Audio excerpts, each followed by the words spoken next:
across the UK. On DAB+, on your smart speaker, on your smart TV, and on your side. This is Talk.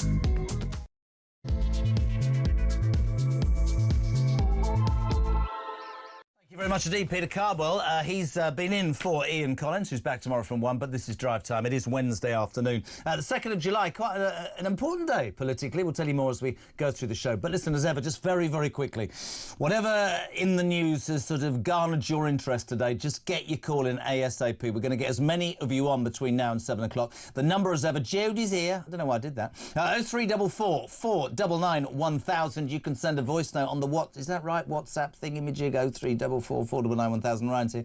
Text as well throughout the show, 87222. Start your message with the word talk. I could lay out everything, but the main news story, of course, is the humiliating debacle that was the welfare cut fiasco in the Commons last night. By the end of it, basically Starmer had said, everything I proposed I'll tear up just to get your support, and still 49 Labour MPs voted against him. We've been watching with sort of open-mouthed astonishment Prime Minister's Question Time and concentrating on the fact that his Chancellor Rachel Reeves appeared to be almost in tears in the chamber this afternoon, hot-footing it to this studio, a man who is described as editor-at-large, looking very trendy as well in his new jacket. Harry Cole, good afternoon, sir. Hello, Jeremy Cole. Hello, Jeremy. That was a bit high. What happened there? Hello, Jeremy Cole. Hello, Jeremy Cole. How's it? Looking very smart, sir. Well, you know, we're all very sad. Harry's heading stateside to run No, you're not really running Donald Trump's campaign. You're doing a magnificent new You job. already won. But we're going to have you back. There's lots going on, but can we just, in all your experience, last night, before we talk about Rachel Reeves, there was no point to this welfare bill. At the end of the day, it was to save $5 billion, which was scratching the surface. And as far as I understand it, by the time it had been watered down to placate these rebels, it's actually going to cost about 100 million quid. Yeah, only Keir Starmer could legislate to cut the welfare bill and end up increasing it. It's phenomenal. Look, You ever seen anything like that before? We saw the sort of we saw various Tory prime ministers lose their authority, but no one apart from Liz Truss, no one did it in as record time as Starmer. He's only 1 year. It's his 1 year anniversary on Friday, and he's got. There's no way he would have jettisoned all of those cuts if he genuinely thought he wasn't going to lose the vote last night. No one's lost a second reading in the House of Commons since Maggie in 1986 or something about Sunday trading laws. I mean, this is fairly unprecedented. A complete thumbing of the nose by his MPs to him, and it puts Rachel Reeves in a real bind because she's got to find another $5 billion quid, which in her black hole to cover the cost of these non-benefit cuts. They weren't even cuts, but she stopped saying cuts. This was just a reduction in the scale of the size the benefit bill was going to increase by. Plus, she's got to find the money for the winter fuel U-turn. Plus, she's got to find money for all these things that Starmer's announced in terms of increasing defence spending, and as I warned in my column on Monday, the bond markets right now are taking one look at this and going, what the hell is going on? The cost of borrowing, already phenomenally high, already higher than at the time of Liz Truss's fandango, increasing as we speak. I'm looking at the graph. The pound is falling against the dollar, and the cost of borrowing is going up, and we're already spending £120 billion a year, more than on defence, more than on education, more than on policing, on servicing the debt. Basically, the credit card charges are costing more than what we spend on policing this country and defending this country. Why have they got it so badly wrong? Well, in your mind? They're in a bind. There's no doubt that Rachel Reeves has made tactical and strategic mistakes. With the support of the Prime Minister, I suspect. Well, the whole thing has been... Keir Starmer has outsourced his entire economic thinking to Rachel Reeves, just as he's outsourced his entire political thinking to Morgan McSweeney, his sort of mercurial chief of staff. Because he doesn't think himself. Well, that's what people are starting to really wonder. Given that he spent the last year doing all these things, and then he spent the last week doing these long-form interviews with his mate and the base biographer, and with lefty magazines and the Sunday Times. He's doing another one tonight with the BBC. He's basically jettisoning everything, and people are starting to think, well, hang on. What is actually behind the curtain here? It's like the end of the Wizard of Oz, and they lift up the curtain, and oof, there's nothing there. Said to Jack yesterday, well, I thought it was Noah. Great, it was a really good chat, and I was saying from my experience, just looking in, he doesn't seem, Harry, to have any political antennae. He doesn't seem to be able to judge a room or a country or a vibe or a feeling. He doesn't smell it. There's nothing that you think, do you know what, that's in your bones. He's just an over-promoted lawyer, isn't he? He is a lawyer, but in a time we need a leader. And the problem is that we talked about it when he scrapped foreign aid and diverted it to defence. That was all right. That was good. When his immigration clampdown in May, got him a lot of heat from the left, but broadly good stuff. Was going to get the legal migration numbers down as well as then work on the illegal migration numbers, and he's just basically abandoned that. He said, "Oh, I deeply regret giving that speech." It was like the one speech where you looked like you might actually have got it. Yeah, and I don't know. It's an unhappy birthday for Keir Starmer this week.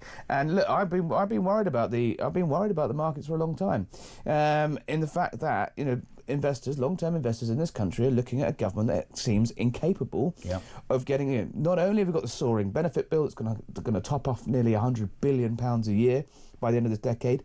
By the end of the decade, £200 billion a year on the NHS. That's going to be literally half of our day-to-day spending. It's just going to be on the health service. We're going to be a health service with a small, medium-sized country attached to it. That, plus the soaring defence costs, is how they're going to pay for it. And Rachel Reeves has said, I'm not going to rip up my fiscal rules, I'm not going to increase borrowing, I'm not going to increase taxation. Well, where's the money going to come from? And, View was easy from the cheap seats, right? Exactly. And look, I do think if she does have to end up having to rip up her fiscal rules, her credibility as Chancellor will be absolutely zero. Let's talk about Rachel Reeves. Uncomfortable viewing, I have to brutal. say. I can't remember watching a PMQs like it. If you haven't seen this, Rachel Reeves was sat in the Commons next to Keir Starmer. Presumably, she was under instructions. Incredibly, looking there, if you zoom in, really, really upset, watery-eyed. Looks like she hasn't slept for about a month, bless her. At one point, a tear trickled down her face. Two tears. And it seemed to transpire that and quite rightly broadcast, easy jump on, people saying this could be a person thing. Turns out there was an argument with the Speaker or something. What is this? She had a run-in with the Speaker on the way into the House of Commons, in the way into the chamber. Yesterday, Treasury statement or Treasury questions, there was a bit of a barney between him and her, and suggested that she'd sort of answered back a bit, and he doesn't like that, basically. So he I think, tore a strip of her on the way in. Fine, look, Speaker argues with Minister, it's not exactly new. They're saying, look, she had some personal upset already, and it's it's sort of straw that broke the camel's back. But you can't call me old-fashioned. Whatever is going on, it's a bit like Keir Starmer saying, Stiff upper lip. It's like Keir Starmer saying last week, I was distracted by my global trotting and summit hopping. You can't do two things at once. So I was distracted by the fact so I missed the fact that my party were upset about. But look, come on, mate. You're the Prime Minister. You're the Prime Minister. You've got to be able to juggle some balls. Yeah. You're the Chancellor. Call me old-fashioned. You cannot have the Chancellor of the country crying on live television, every bond trader, every market investor looking in on the country and going, what the hell is going on here? This is the woman that is running our purse strings, exactly. pulling the purse strings of this country. It's a little bit like when they came into power and they thought, well, I'm still in opposition, so I can sling around all of these things about black holes and the fact that the country's in doldrums, and not expect it. Then they didn't expect it to have an implementation or impact. What I want to talk about is, and I completely agree with you about the markets and not moving away from the tiers. Humiliating climb down by him. The onus is absolutely, as you said now, increasingly on her. You said to me on this show, and I was really interested because a lot of people have said, is she a busted flush? People say that you cling hold of your chancellor because history will tell you that if your chancellor goes, that is the next person to go is the Prime Minister, because that's inextricably linked. Look at but he has done quite a job in hanging her out to dry, hasn't he? To be perfectly honest. Well, there's a lot of anger in the Labour Party and inside Downing Street at these interviews the Prime Minister have done in the last week, where he's basically thrown various people out the balloon. He blamed his aides and his speechwriter for the row over whether islands of strangers, which I thought was an absurd row at the time, and it was completely in bad faith and cooked up by his enemies on the left. He's blaming Reeves for all of these things. He basically hamstrung her by ordering her to U-turn on the winter fuel payments. He's basically, Liz Kendall, the benefits minister, was at the dispatch box yesterday at 2 p.m. saying all these reforms are going ahead, while behind the scenes the Prime Minister was jettisoning them quicker than you can say Jack Robinson. She came out of the chamber and found out that everything she'd just told the Commons was lies. Well, and what about the spectacle of Stephen Timms last night? I mean, that was painful. At 10 to 7, almost practically begging your own backbenchers. It's a really astonishing position to be in. Did you find it astonishing from a political point of view that they're so badly prepared that it was patently obvious that the country had had enough of the Tories? In fact, I don't think they won the election, the Labour Party. I think they actually The Tories lost it. But you would know you're going to be the Prime Minister. There's nothing in there, Harry, that makes us think this guy's got a handle on it. You could see that result coming from space. Yeah. At very least a year out, you knew that, I'd say probably 2 years out, you knew it was kind of done. And you had this idea that there were all these preparations for government and plans of power, and, Sue Gray, the sacked aide, another one he's ditched, was meant to be behind the scenes preparing for the first 100 days, meant to have this legislative push ready to go, and it turned out there was nothing. So all they had was just talking down the country and taking away Granny's heating allowance. And then they came in and then they said, they said very clearly in the election, we can go around this houses on this again. They said very clearly in the election they wouldn't be putting up national insurance, and you can argue that what they meant was they wouldn't put it up on employees, but they've whacked business, they've whacked bosses, they've whacked employers, the backbone of this country, the people that actually fund their beloved public sector, the people that actually create jobs and growth and wealth in this country. They whacked them with a massive hike on national insurance, having said they wouldn't do it. And even if you can argue the language was soft, to most of the public, that was a lie. Absolutely. And they haven't really recovered the trust since then. And if you look at Starmer's numbers, people already mistrust him. They already think he was Captain Hindsight, as Boris used to say.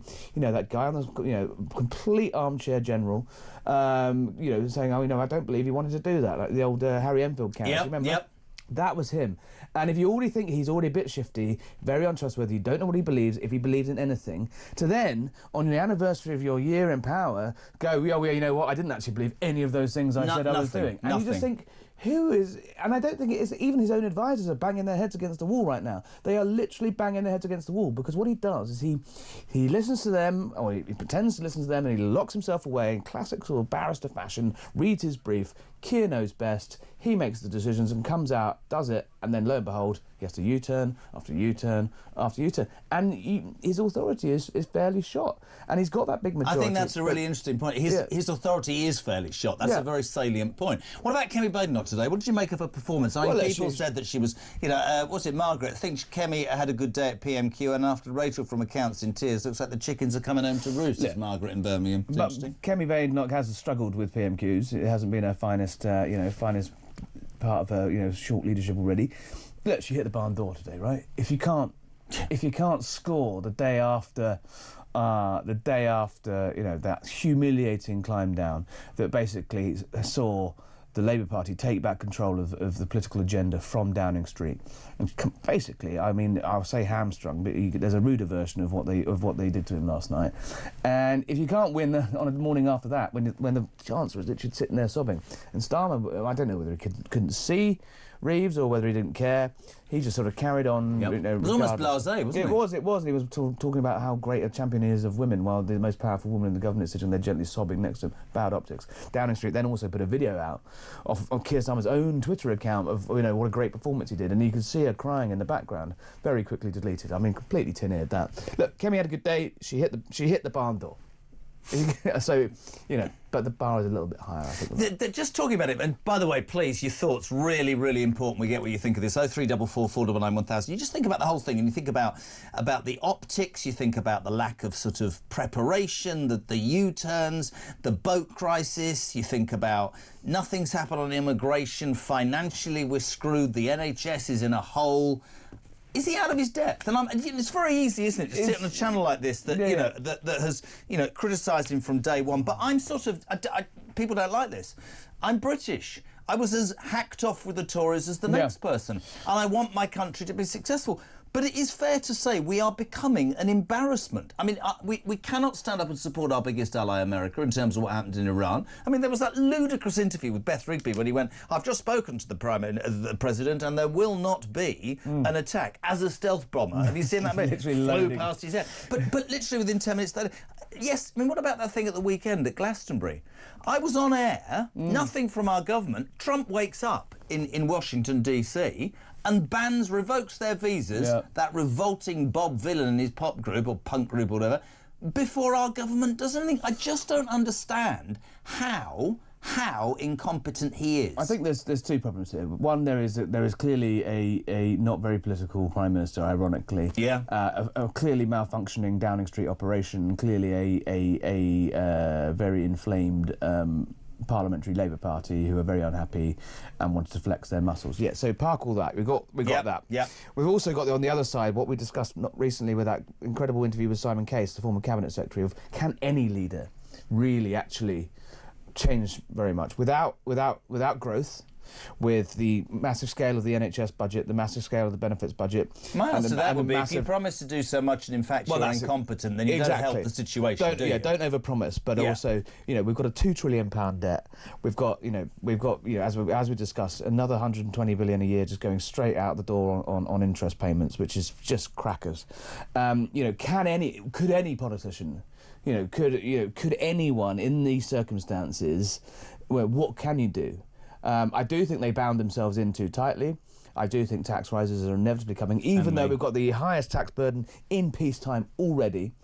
There's no other way that the money can be raised. And, we can't borrow anymore. I mean, we're already borrowing, And if we print money like the Labour Party used to do, then inflation will be at 30%. The more we borrow. Interesting, there's a really interesting view of thought that actually the reason the markets are having such a rubbish day, and the reason that investors are taking flight and are worried about the long-term future of the British economy is actually they were worried Rachel Reeves was going to go, because actually she's actually, for all her faults, she's actually quite hard line on this. Yeah. She's the one saying no more borrowing. She's the one saying we've got to get these massive spending cuts in place. Got to get the NHS budget down. Got to get the benefits bill down. Got to get departmental spending down. And actually, if she goes, then, the lunatics will have taken over this island. Well, let's talk about that. Shift to the left. I told you the other day about Matthew Talbot, who the only lefty allowed on this show, and I think he's brilliant. He said on election night on another station, this is as good as he gets. He doesn't rate Starmer. He doesn't think he's a political animal with those antennae,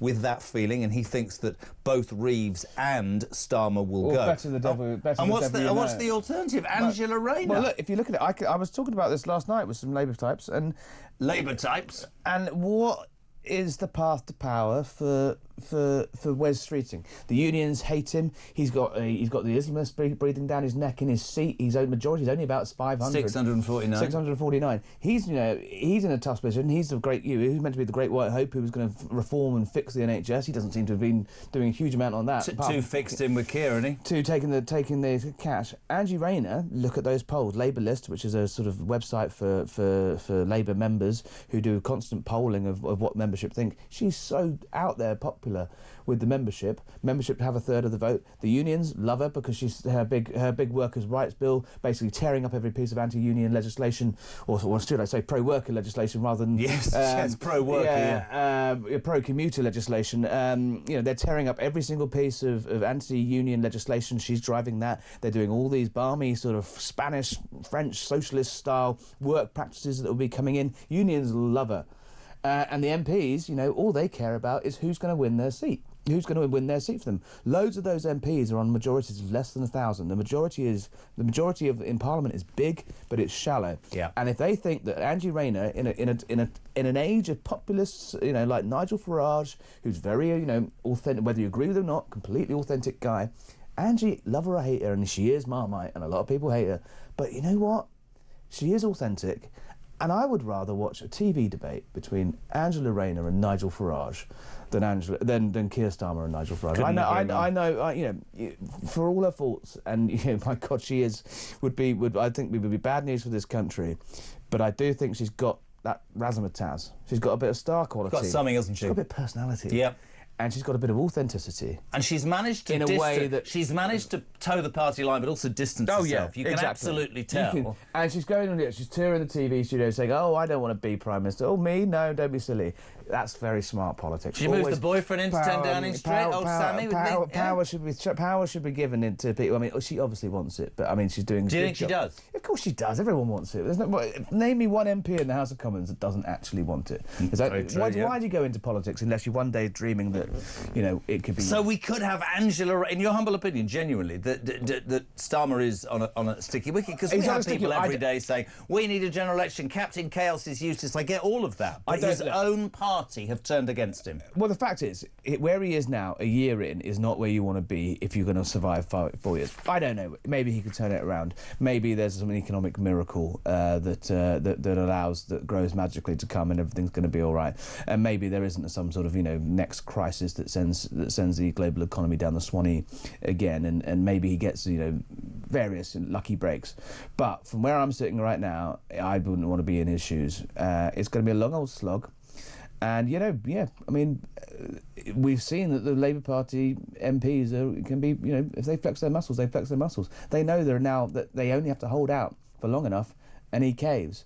And so they are now setting the agenda. And that's no place to be for a Prime Minister. That is in office, but out of power. And how long that can last, I don't know. I'm not putting bets on it yet. But keep an eye on Angela Rayner. That's why I'm fleeing the country. He's fleeing the country. He's going to DC and leaving me and Mike here to deal with it. Angie for Prime Minister. Just some breaking news. Thank you, Harry. Sean Diddy Combs, I don't know if you've heard this, has been found not guilty of sex trafficking his ex-girlfriends through a decades-long criminal enterprise. He has, though, been convicted on 2 counts of transportation for prostitution, which do carry a prison sentence hanging over him. I think he's going to be released on bail. The verdict is a partial victory for the music mogul, or even, yeah, that's right, who has spent 10 months in federal prison, vehemently denying the allegations. Following the verdicts, his defence lawyers have asked that the rapper, yes, be released on bail. We'll keep you updated on that. Thank you to Harry Cole. 4:23, we're live across the United Kingdom. Rachel Reeves in tears, the Labour Party in chaos. Are you ready for Angela Rayner, Prime Minister? We're back in 3. Lovely.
If the Treasury needs to raise more money, there's a very obvious way for them to do that, and that's through wealth taxes.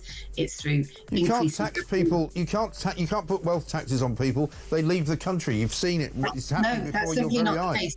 That's actually absolute rubbish. There have been 11. There's people leaving the country even as you're talking to me. They're getting on a plane right now and going to Dubai. It's not true. No, it's not. No. Listen, I sit here every day. I talk to people every day who are leaving the country. It's not just about one single report. You've got to get out of the Westminster bubble occasionally and talk to some real people.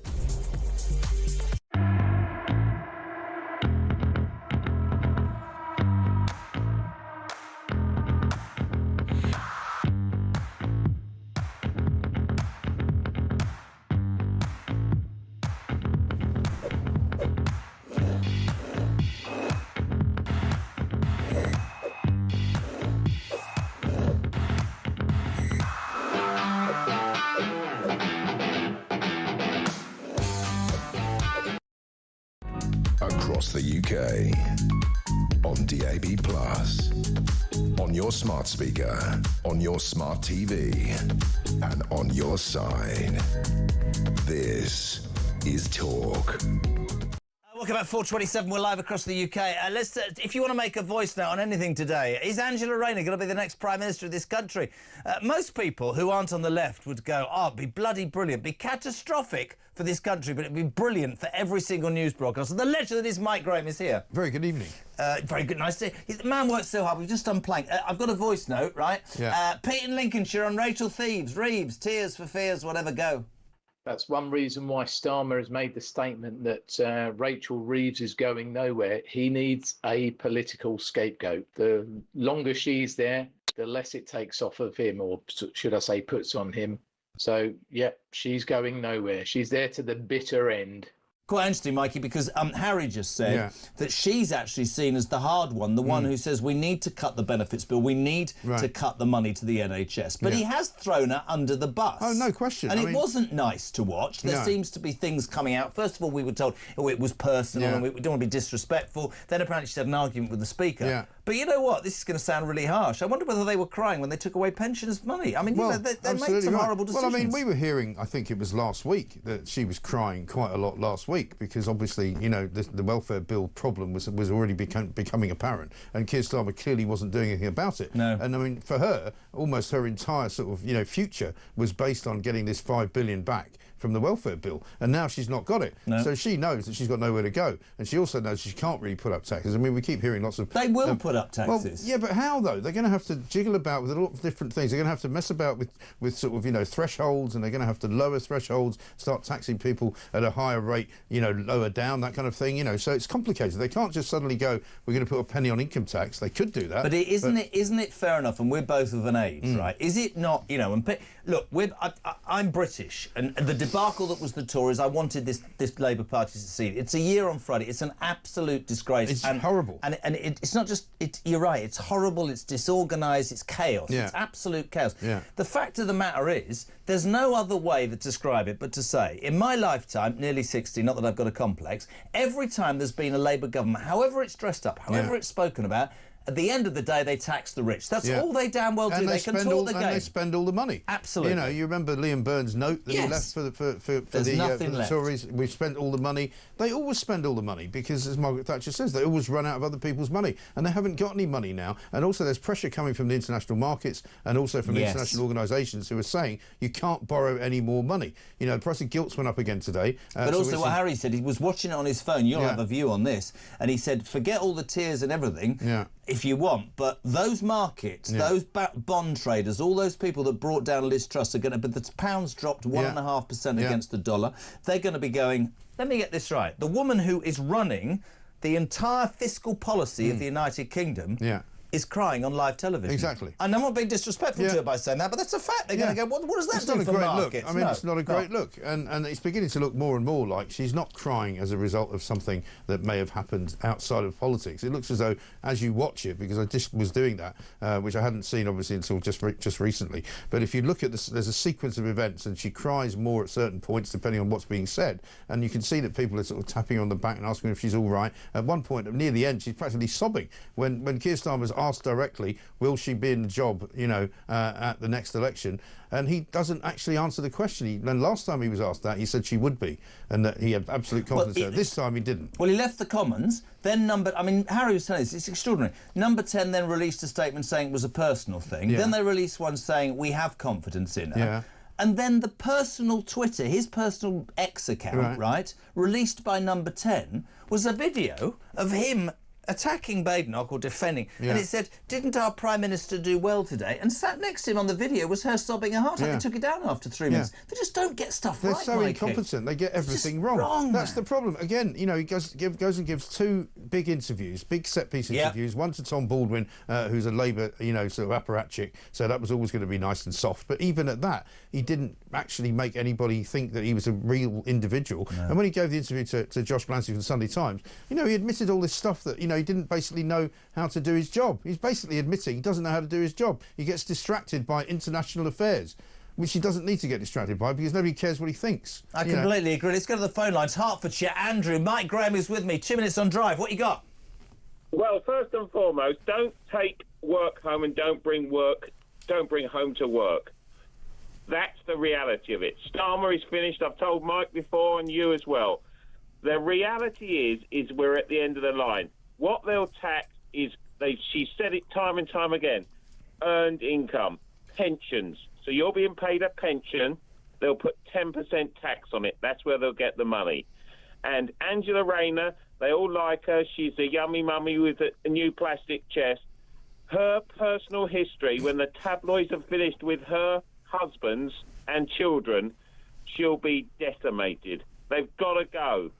And every single day, they write another line on Nigel Farage's manifesto. It's a very interesting point. What do you make of Andrew in Hertfordshire? He's right, isn't he? I think he is right. Well, I've maintained this. Lots of people have said I'm mad, crazy, doesn't happen. I've maintained for a very long time, since the beginning, really, since they were in, something's wrong with Keir Starmer, something's wrong with this whole Labour project. It doesn't... There is a project, It doesn't add up. They don't have a plan. How can you have 14 years of planning to come in, to even say, we keep replaying the clip in the mornings, you know, he said, if we should be fortunate enough to take win the election, it will be a government of service. We are prepared in every department. He said they were prepared. He said they had a plan. They had no plan. Even the woman, Sue Gray, who was supposed to run the first 100 days, didn't last 100 days. No. She was out at day 93. And you go, well, for heaven's sake, if she didn't even have the plan, and she's meant to be the one with the plan, now they've got old Morgan McSweeney, who's supposed to be, you know, the genius of I think he's fallen out. Well, they've all fallen out with Starmer because clearly he's just not any good at what he's doing. I don't think he listens. But let's talk about the main thing that Harry Cole said, because I want MG's legendary response to this. Angela Rayner as the Prime Minister is a very real possibility. Very much on the one hand, right? On the one hand, single mum from a council house in... I mean, it's an extraordinary story. She's a grandmother now, isn't she? She's a grandmother. Yes. But, I mean, this is a woman whose workers' rights bill, as Harry just said, is stripping... employers of every feasible chance to make any money. They will love that. The unions love her. The Labour MPs just want to save their seats. The membership, she's always top of the pile in terms of that. Angela Rayner could be the next Prime Minister. And we thought with the Boris debacle, and then with Liz Truss, and then with Rishi Sunak, this is on a par, if not worse, and that's not me being biased when I say that. Yeah, well, I've got a piece in the paper tomorrow in which I say... Which newspaper? It'll be in The Sun. In The Sun, of course, ladies and gentlemen. And I'm basically saying that, you know, it was all supposed to be nothing to do with personal psychodrama. It was all supposed to be business. It was all supposed to be no personalities. Professional. It was all meant to be professional. Politics. Grown up, those were their words. Yep. The grown-ups are taking control. And they've been very far from grown up. They've had one scandal after another. You know, we forget about all the things that have happened in the year that they've been in. Lord Alley, you know, the glasses, the suits, the flat in New York where Angela Rayner went and spent time with a lover of the day. The £70 million penthouse in Covent Garden that the Prime Minister stays apparently in. The Prime Minister stayed there because his son needed to do his work for his O-levels. And then it turned out they'd used it as a video studio, as if he was sitting at home making videos. And, you know, the questions about his relationship with his wife, there were questions about whether she goes with him on certain trips, doesn't go with him on other trips, appears occasionally, doesn't appear. You know, the firebombing story. You know, it goes after, you know, he's got the convicted fraudster, he appointed as the Transport Secretary, his best mate, Tulip Siddiq, who's been done, or is being investigated for corruption charges. In Bangladesh. Even though she was appointed as a corruption minister, you know. I mean, it just You goes really on. couldn't make that up, It goes could you? on and on and on. The U-turns on pensioners' fuel allowance, the U-turns on the grooming gangs, it doesn't stop. There's been not 1 week has gone by when it hasn't been a complete and utter disaster. And that in itself, when you think about the amount of time they had to plan and the amount of you know, I have to say, they didn't win it, the Tories lost it, but there was a massive amount of goodwill. The British public had stopped listening to the Tories, but this side, let's go to Epsom. Daniel, you're through to MG and JK. You got 2 minutes. Go. Cool. What a partnership. I just want to say that Starmer and Reeves, and they all wanted this job. They couldn't wait to get in, and once they got in, they're now looking at each other. They don't know what they're doing. Well, unfortunately, the Tories were bad. I'd be the first one in the queue to say that the Conservative Party were bad, right? And they didn't do a lot of the things we asked them to do. They didn't at the end, no, you're right. Yeah, but look what you've ended up with. You've ended up with this absolute shambles of a government. We're going down the gurgler, as Mike would say, And, you know, we can see it happening. We can see the decline and the degradation. Things are getting worse. And I don't think we've got another 3.5 years of this or 4 years of this. And I'm absolutely petrified about what they're going to do, because if the socialists and the far left get in, I mean, man, things are just going to go on a steep... I'm gonna say something that's really quite weird to everybody, including MG. If she does become, and the far left's, the loonies take over the asylum, there's one thing, and I'll be, 64, and you'll be 68 when she's gone or they're gone. There'll never be another Labour government. People, because the younger generation who do not remember them bankrupting the last country, who fell the last time they were in power, who fell for, let's be honest, the BS, and that's what politics unfortunately is. The Labour Party taxed the richest to most successful. Millionaires are fleeing this country. People can't run business because of NI rises.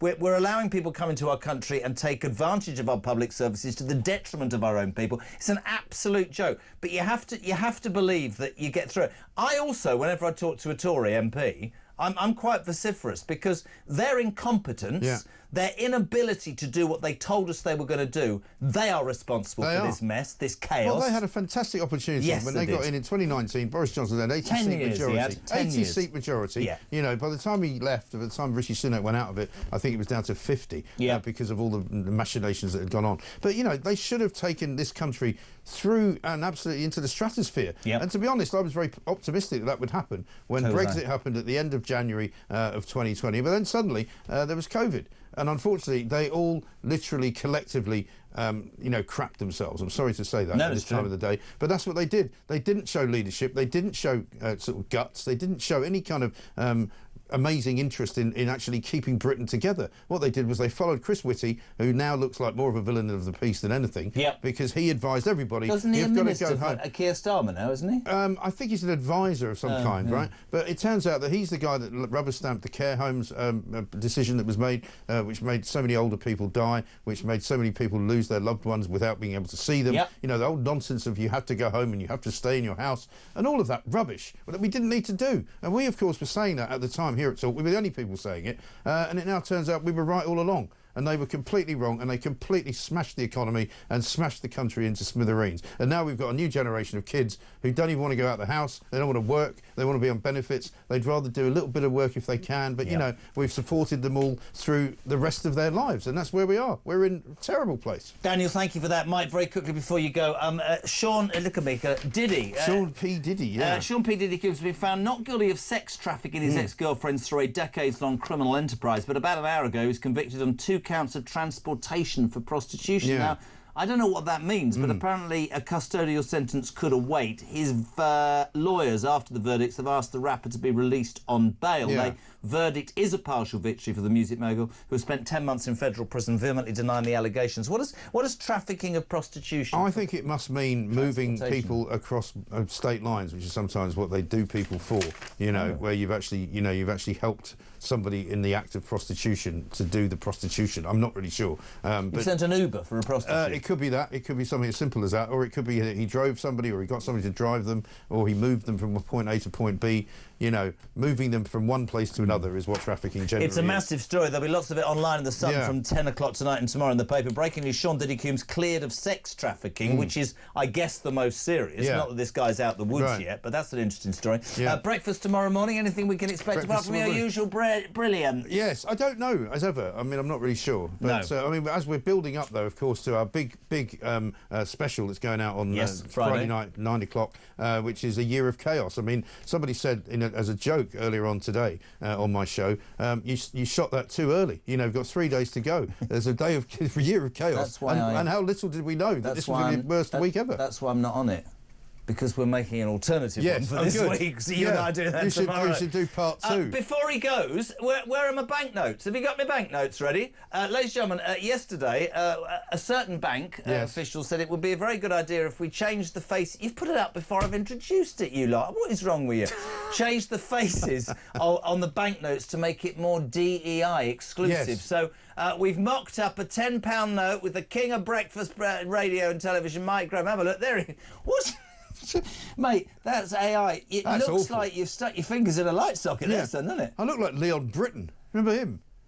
Yes, you do look like... I'm not enjoying that one. You No, I look don't like... think You that's... look... Welcome to the funeral parlour. It's not great. Yeah. You want to think that's bad? Have a look at me on a nifty. Have a look at me on a £50 note. This is absolutely... Is it happening? I look like I'm in the middle of a poo. I think, honestly, oh dear. Yeah, why are you so serious? Because I'm in the middle of a poo. Yeah, doesn't look You good. look like you've an electric shock. Yeah. I'm in the middle of a poo. Yeah. I mean, this is why AI, for me, just doesn't work. No. You know. Have you seen me on a picture in the boss's office, me in a pair of Speedos with a pina colada? I have seen that. Cross-eyed, saying Jeremy Kyle's travel I agency. thought it was genuine, that one. Did you really? Yeah, there you go. The legend, that is Mike Graham. Thank you as ever, my friend. Back tomorrow morning, 6 o'clock, Morning Glory. The only way to wake up. It is absolutely barnstormingly brilliant. Mike, back tomorrow. It's 18 minutes to 5. You want to be on between now and 7. Loads to talk about. This is, I mean, I'm not, you know, I'm just being honest. I thank you very much indeed for this message from Matt in Cardiff. New Labour pop group, Tears for Kears. We're back in 3.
Across the UK, on DAB+, on your smart speaker, on your smart TV, and on your side. This is Talk. I'm having an argument with Ryan. We're having a domestic. I ask him to do something. He says, I do an awful lot. Yeah, like go to the loo and eat biscuits. 4:45. We're live across the United Kingdom. 0344 499 1000. Mike Graham, back tomorrow morning. The one thing about this show I've always said is it's about you. There's so much in the news and so many of you want to talk about it. The tears of Labour chaos. Rachel Reeves, you might have seen this. The Chancellor, the woman, the most powerful woman in the country who runs our fiscal policy, in tears this afternoon as Sir Keir Starmer refused to guarantee her job. You can see it if you're watching on screen. Really unedifying. And initially people were saying, was it a personal problem? It seems that she had a bit of a set to an altercation with the Speaker, Lindsay Hall, as she entered the Commons chamber, but not a great look. And the point that Harry Cole from the Brilliant Sun made earlier was the markets have reacted. The pound is dropping against the dollar. The bond markets, all those investors will go, really? What's going on? This is not an exaggeration to tell you that this government is in chaos. If you have a major piece of your philosophy, your prime ministership is to cut the welfare bill and to make sure that your own MPs vote with you, you drop everything. You're trying to save $5 billion. You cost the country $100 million. You've left your Chancellor in a hole. These are dire, dire times for Starmer. Talk, how many tears has Rachel Reeves caused with her policies? So no sympathy. What goes around comes around, says Gary in Bolden. Kelvin's in Macclesfield. Afternoon, Jez. Captain Chaos is useless. He blames everyone else for his failures. As the old saying goes, a poor workman always blames his tools. And we certainly know that Starmer is a tool. His dad said so. Hello to Fiona Newsom-Smith. This is... Oh, it's not. Oh, no, it's not. Amber Jane, I don't know, from Bristol. Rishi Sunak was a competent chancellor. I wonder how he would have tackled the present financial crisis. I'll say one thing about Sunak. Appalling at the end, the way he called the election, everything. But in his last speech, if you get a chance to watch it, when he finally found a bit of gumption, he was absolutely spot on right financially about what he said about what would happen under Labour. We are a year in on Friday. And as Mike Graham just said, think about everything that's happened, from Lord Ali to the pensioners to the farmers, waspy women. This is just, it's a debacle. Shauna's in Yorkshire. Keir Starmer is gone. Angela Rayner will take temporary PM role. Then the whip will be returned to Jeremy Corbyn, who will become the leader of the party and therefore Prime Minister by the back door. Yes, Sean in Yorkshire. I think that Yorkshire air is getting to you, my son. Jez and Mike, Robert Holiday. We're all good. Never mind. Now she is the same as the rest of us, miserable and scared for our country's very existence. No sympathy for Reeves. Stephen McMillan. He says, I think she's looks really quite ill. I know politics is tough, but she is suffering enormously. The human in me says she should bail out as soon as possible. The rest of her life is worth more than this, and I'm a Reform member. Stephen Bromsgrove. I think it's quite an interesting point. Stephen Mitchell. Got to give Starmer some credit. He's destroyed the Labour Party in 1 year at least. With the Conservatives, it took 13 years. I did say that earlier, Stephen Mitchell. If this continues, and we're 1 year into, what, 4.5, 5 years, in my lifetime, please God, and I think the Labour Party would really, really struggle. I think the Tories will really struggle. I think that by the day, and I think Harry Cole again, was it Mike or Harry got it right? Every single one of these U-turns writes another line in the manifesto of reform. John Walford, great show. One thought I've had regarding the financial mess this Labour government are making, I can see maybe some way of recouping some of our horrendous debts is to abandon net zero. These are desperate times and huge projects which tied up billions of taxpayers' money need to be cancelled. I'm sorry? Yes, we do have horrendous debts. Of course we should cancel net zero. We're spending hundreds of billions of pounds on something that isn't achievable. Jez and Mike, Angela Rayner is further left than Jeremy Corbyn, says Paul from Dorset. And Neil, the old saying, if you can't stand the heat, get out of the kitchen. This has to apply to the Chancellor. I'm sorry, it's not nice to be hard, but this is one of the top positions in UK government. And if she can't handle a bit of fisticuffs with the Speaker, then you're in the wrong role. I was a senior exec in a very large company. Had I started crying during the many grillings I got, I wouldn't have survived very long. To the phone lines. It's a new caller in the Midlands. Tina, you're on Talk Drive. A very good afternoon. Hi, everyone. Hello, how are you? Okay. I just want to say thank you for keeping the nation calm throughout this crazy year, because I think we all sit in despair. Whereabouts are you in the Midlands, love? In Worcestershire. Nice, very nice. What's your take on what you saw today? It was unedifying, was it? You can't help but see that Starmer, from the minute of stepping out, our female chancellor, the virtue signalling. And even today, you see him preaching about having these females, not really treating them as an equal, is he? Because they would just be there doing their job, but he has to tell the world he's got all these women in the Labour Party. And I see Rachel Reeves crying, and as a human, on a human level, the woman looks, but I carry no sympathy because I've seen the tears of every hard-working person in this country. But I can't help but feel that we've watched this Labour government rely on ideology, but an ideology in which they also claim the victimhood, going with the Harry and Meghan sphere. And I just feel like, my opinion, that they knew she was on the rocks and they've rolled her out, because why was she next to him today? And I just can't help but feel they knew she would go, which would take the headlines, a distraction from everything that has happened over the last few days. Then also it gives him that upper hand to have to let her go. That's what I think, as a woman watching another woman in that situation, in the way Labour use this, victimhood, virtual signalling way. I don't even understand those sorts of phrases, but I absolutely agree with you on one thing. I mean, I don't know if you heard me say this earlier. His official Twitter account at Number 10, when he got back to Number 10, played a short 30-second clip of him answering Kemi Badenoch's questions and said, didn't our Prime Minister do well? And next to him, in the video, she was sobbing, and they pulled it. They just don't seem, Tina, to have a clue what works and what doesn't. I really appreciate the call. I know you're a new caller. We're delighted with your support to talk. 9 minutes to 5. Loads of calls today. That's what I'm saying, because loads of people have so much to say. 0344 419 1000. You would Talk Drive.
1 year on. And it's already falling apart. We did it! Smash the people smuggling gangs. There is no deterrent. More and more migrants have come to Britain. You bought your bins there, Sickia? And it turns out that Keir Starmer had a wardrobe busier than David Beckham's. If it's the right kind of prisoner, Starmer and the gang can find them a cell. One explosive hour. U-turn after U-turn. I'm frightened about how bad they are. Absolute incompetence and deceit. 1 year of chaos. Only on Talk.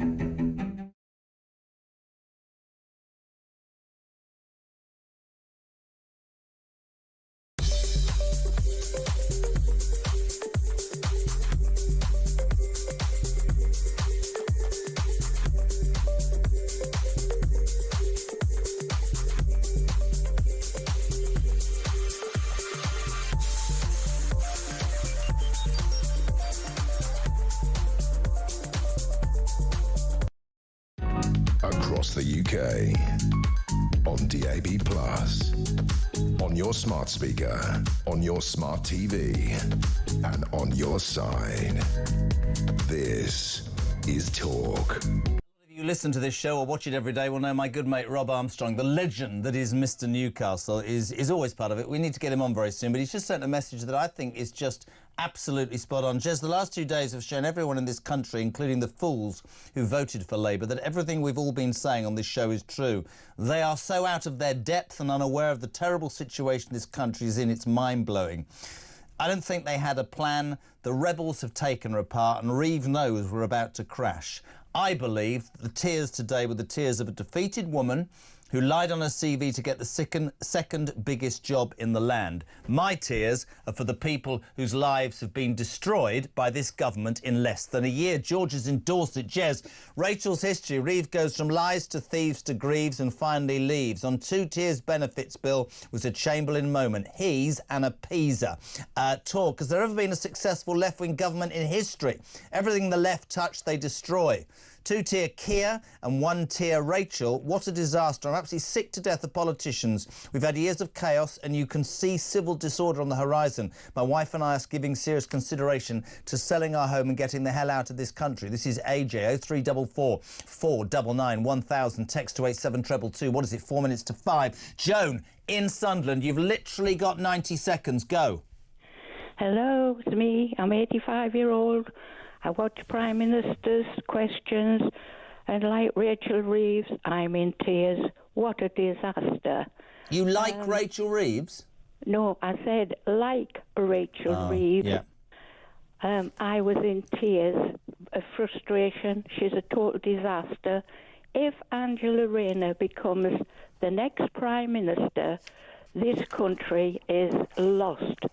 She is holding secret talks about what is Islamophobia. We will forget free speech. That woman is a pest. She gets right on my nerves. And if she becomes Prime Minister, there's absolutely no hope whatsoever for this country. Great. Well, that's made me feel happy. I don't say I disagree with you. Do you like Sunderland Football Club or Newcastle, the Toon? Oh, you can't talk about Newcastle. Well, it's much better than Sunderland, isn't it? Let's be honest. Come on. Got to have the red and white. Get off. Thank you, Joan in Sunderland. Steve is in, I think it's Scunthorpe. Steve, again, 90 seconds, nearly the news. What you got, kidder? Yeah, well, I wouldn't have Rachel Reeves. I would put Joanne Lumley in. I got it mixed up today about Stephen Timms, and it's Phil Willis. If you go back and look at when Joanne Lumley got the Druckers, there things, she had Phil Willis standing on the steps with him. I can't, I'm sorry, I'm not trying to be difficult. I'm struggling really with your line. We'll try and get you back. Stephen, what do you think of Rachel Reeves? I think she's terrible, and I've got no sympathy for her. She's made a lot of other people cry by what he's done. I mean, it's not edifying to see what we saw today, but I think it needs saying on a station that is about honesty. What about those 4,000 pensioners that died or were freezing to death this winter? What about those farmers who are being called, you've inherited this, you've had an easy life, whose lives are about to be completely destroyed after generations? What about the waspy women who were promised to their faces by Labour and were let down? What about the rest of us who were told by Rachel Reeves and Keir Starmer during the election campaign that council tax wouldn't go up? What about the billions they're wasting on net zero as our energy costs go through the roof because of mad Ed Miliband? And actually, let's be perfectly honest, we were told that wouldn't happen. I don't like seeing her cry. I don't know whether it's an unfair thing to say the following line, but if that lady, as a caller just said, is in the second most powerful job, she needs to be up to the mark, because the markets will start looking at that, the pound will run, and we are in a difficult position. Thank you to Steve in Scunthorpe. Thank you to everybody that's called in the first hour. Whatever you want to talk about, this is your show. It's Talk Drive. We're live across the United Kingdom. 0344 499 1000. I think we've ascertained that the Toon Army are better than Sunderland.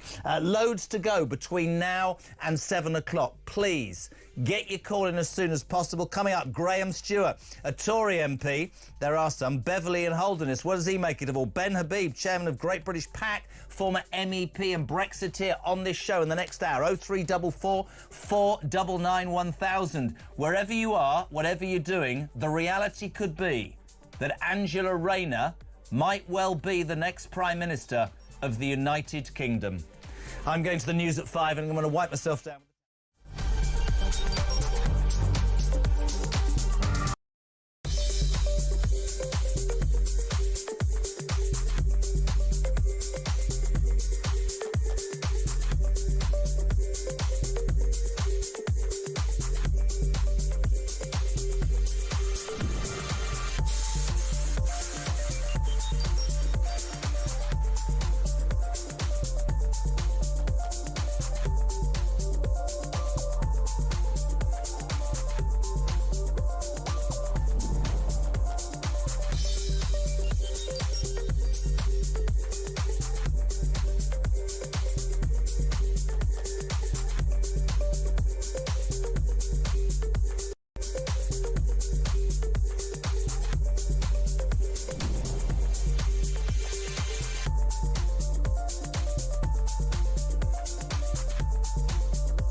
Across the UK, on DAB+, on your smart speaker, on your smart TV, and on your side. This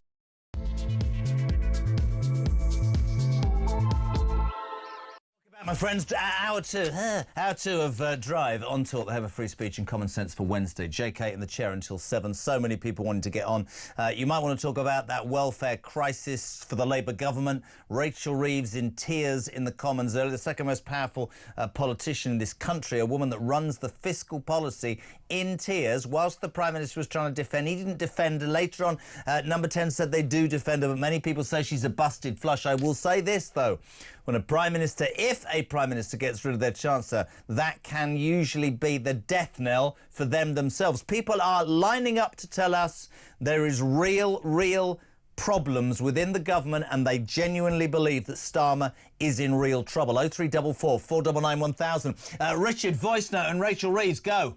My thoughts on the matter of Rachel Reeves, and it's hard, you know, nobody likes to see that. I think Rachel Reeves could have all the money she wanted if her stupid boss would only swallow his pride and reinstall the deterrent that we did have, which was Rwanda, and then watch those billions dry up for the migrants and be put back into the pockets of, dare I say it, working people.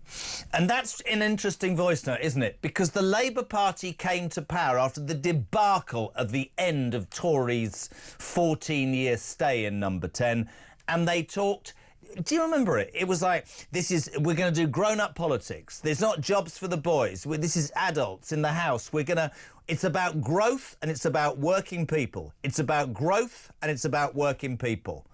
The growth they destroyed within about 5 seconds by introducing such terrible things like an increase in NI, so any small and middle-class business is on its backside because we're not encouraging that. And workers, right? Working-class people, listen, maybe I come from Mars. I've got loads of working-class mates up north, and people will know that. I spend loads of time in Newcastle. I haven't met anybody who's a working-class man or woman up north who identifies with the Labour Party anymore. They all tell me the same thing. Reform is what we need. We need to understand that this type of politics is no more. In essence, the Labour Party, if we're honest, have come to the party with very little plan, and they've been reactive, not proactive. They are now in a worse financial position than they could ever have began to imagine, and there will come a point where you can't blame the Tories' incompetence anymore for that. They need to come up with a plan. I will tell you this because I'm 60 on Monday and I know it. They will tax still further in some way all of us. And that's what they do. They've always been the same. 0344 499 1000. Phil from Hertfordshire. Good afternoon, Jez and Mike. Who's running the country? Dumb and Dumber. Stephen Millings in Belfast. Rachel Reeves' position was untenable from the moment the lies of her CV were exposed. It should not be dragged out any further. Put the poor woman out of her obvious misery. Kelvin on the Labour Party. Voice note, go. All I can say about the Labour Party is this is the sound of the Labour Party disappearing.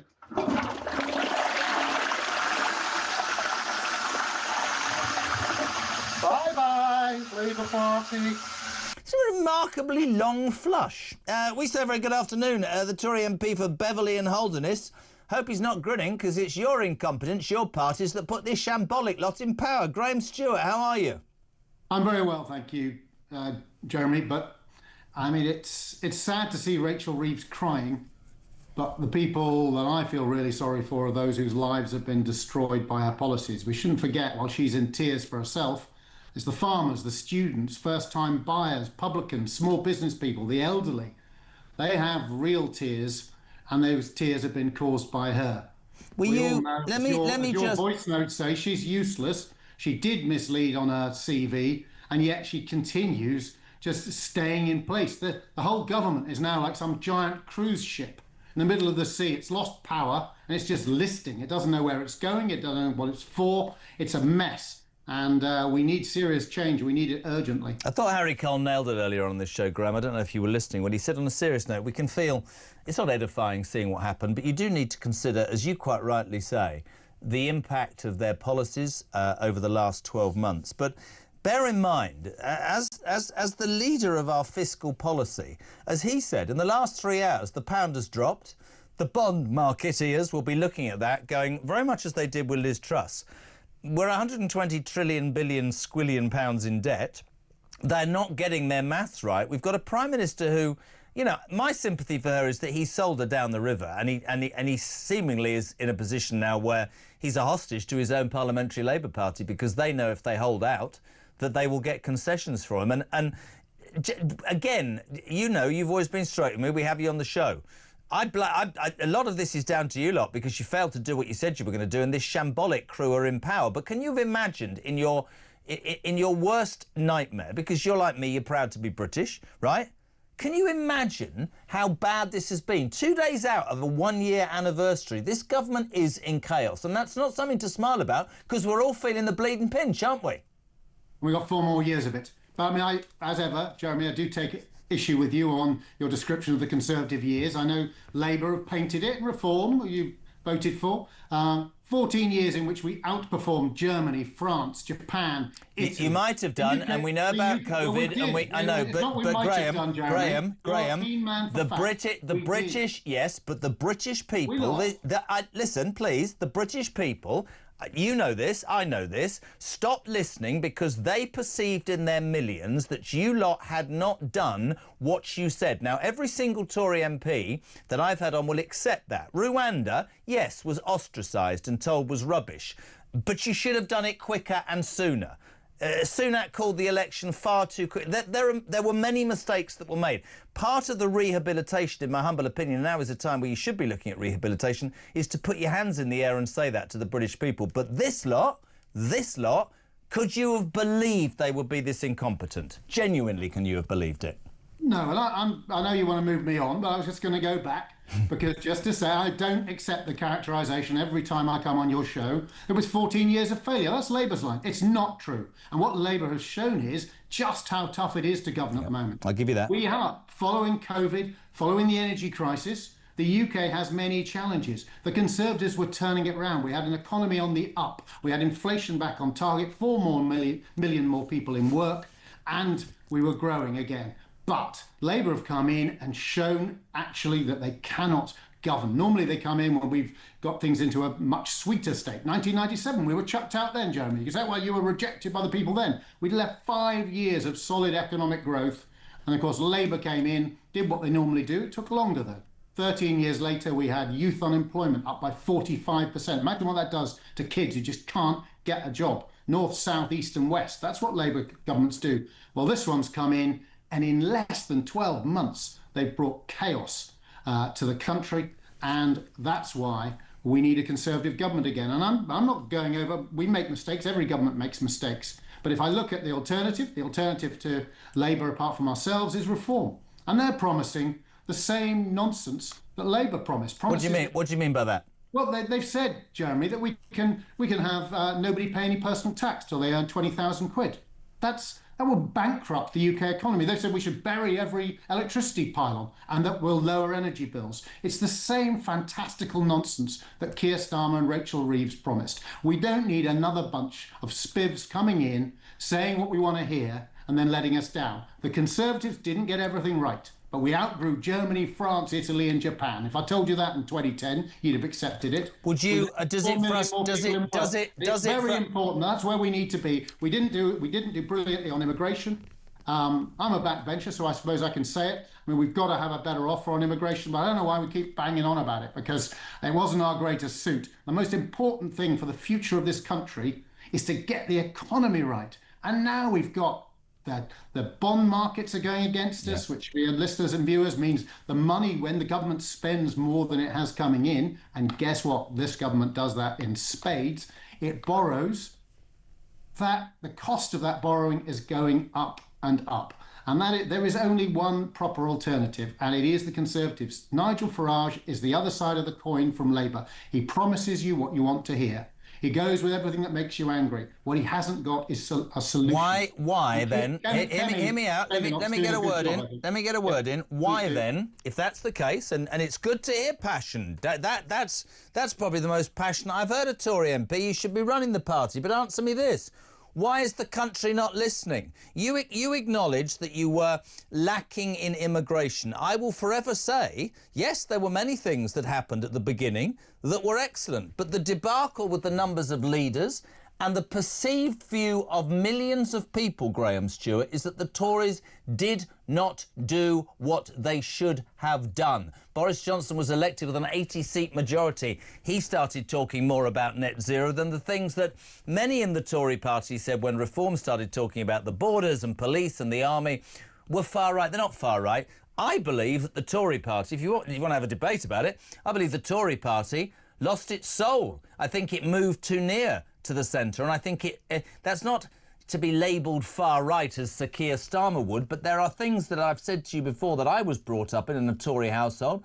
You know, you left office, you talk about good things with the highest taxation in 70 years. You're going to say COVID to me. I'm going to say yes, but the fact of the matter is I was brought up to believe in strong borders, a strong military, police on the streets.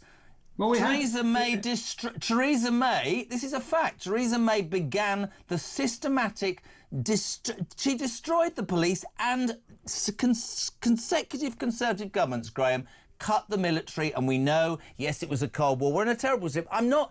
Not everything about the Tories was a disaster, but Nigel Farage is somehow managing to get the ear of the British public. How do you get that back? Well, exactly as I've just said, Jeremy, it comes down to pounds, shillings and pence. A lot of people go, how boring, you got to talk about other things. If you don't get the economy right, how on earth do you provide social justice? How do you invest in education? How do you make sure that you give young people faith in this country to stay here? At the moment, we're not only losing the super rich. I mean, I don't know what this Labour government decided to tax the super rich, and of course it's very popular. Except they leave, don't they? Yeah. And all the money goes with them. They're not only losing those people. Do you know what worries me even more than the billionaires leaving, taking all their money with them? It's the young people who want to be business builders, the people who want to build something special for the future. We don't need them leaving the country. We need them here. That's why we need a Conservative government. We won't get everything right, but we did actually do very well on crime. We brought the numbers of police officers down because we had to in 2010 to fix the economy. That's our fundamental promise. But by the time we left power, the numbers had been fully restored and crime was fundamentally lower. It never feels like that. You never get on a show like this where people will say, oh, yes, we recognise that crime's lower, but it was. So we outgrew Germany, France, Japan, etc., and we got crime much reduced. Why did you lose so spectacularly then, Graham? Why did you? I'm not doubting you're right. Why? Maybe we lost our confidence a bit. I mean, we needed to come on and challenge the likes of you, going with the norm of what everybody was saying. Oh, the Tories are rubbish. We weren't rubbish. And what this last year has shown, certainly comparatively, you only compare one with the other. Who would you rather have running the country now, Rishi Sunak or Keir Starmer? Would you rather have Kemi Badenoch or Keir Starmer? It's quite clear. Could be Angela Rayner. What are your thoughts on that? Graham, what are your thoughts? Can I just say one thing to you, Jeremy? You asked me about passion. If you get a chance, go and have a look at Prime Minister's questions today. I think we're less than a year from election. Kemi Badenoch absolutely tore into Labour today. Yeah, but Kemi's confidence is improving all the time. Good. Okay. Well, holding this government to account. Okay. We need Kemi as the next Prime Minister. We don't need Nigel because he'll be promising stuff he can't deliver. Listen. Let me speak, man. If she couldn't have hit the target... How rare to have you stopped on your show. It's terrible. If she couldn't have hit the target today, we're in trouble. I'll tell you what I want to put to you, though, and I'm being serious here. A Labour minister says there will be financial consequences due to the last-minute concessions on the welfare bill. We had this policy last night. It was almost... I don't know if you were in the Commons last night, but it was extraordinary to watch how this sort of welfare sort of king part of their whole fiscal policy to save a measly $5 billion when they gave $11 billion in pay rises to their doctors and their union friends. But by the time he'd stripped bare what he was asking for to placate his own backbenchers, it's going to cost about 100 million quid. I said during the campaign, and this will make you smile because this is genuinely true, that in my lifetime, every single Labour party, every single Labour government has done one thing and one thing only, which is they've increased tax. They have nowhere to go, do they? Starmer and Reeves, they have to increase taxation, and that will be a further nail in the coffin, won't it? It will. I mean, they promised they wouldn't do it. Yep. I'll tell you what's really interesting. I don't believe you'll be getting them on your show anytime soon, but now I'm finding so many Labour MPs. I'm like you, I'm a kind of gregarious guy. I talk to everyone. Labour MPs coming up to me yesterday, today, just despairing of Keir Starmer. Not just because of their short-term mess, but because there's no vision. What does Keir Starmer's future country look like? What is this better vision of for the country? And he hasn't got one. It is literally like some great big cruise liner listing at sea as the waves come and hit it. They don't know what they're doing. He's lost control to his backbenchers. The left, and a lot of them are terribly new, and they're finding, Do you think, as a backbencher yourself, I made a point, and I wanted to know what you think. It looks to me like, in terms of the Labour Party backbench, that they'll have been incredibly strengthened by what happened last night. They will be thinking, if we hold out, we can basically, despite the fact he's got nearly 180-seat majority, we can get what we want out of this Prime Minister. Would that be a fair analogy? Yeah, his spine has been snapped. He is just literally floating there now. Anybody on anything can challenge him. and particularly from the left. And the problem is, if there was a huge surplus, if our debt to GDP was much, much lower, well, okay, you could do that. The markets indicated today how worried they were, because they can see that a government that cannot control its spending can't even get a 5 billion cut. And I think we've talked about it before. I think spending this year is at least 1,270 billion. And they couldn't do a 5 billion cut. So if they can't do that as it mushrooms, and this sickness benefit alone is expected to go through £100 billion a year, if they can't do that, then the whole of our public finances are at risk. And that has, as the debt goes up, the cost of borrowing goes up, and you've got a backbench, you've got this huge majority, and yet they have no sense of direction, because he hasn't, as someone said to me earlier today, a Labour MP, he said he hasn't painted the place we're trying to get to. He said, I might vote for a welfare change I don't agree with and don't like if I know where we're going to. I know the kind of brilliant country we're going to create.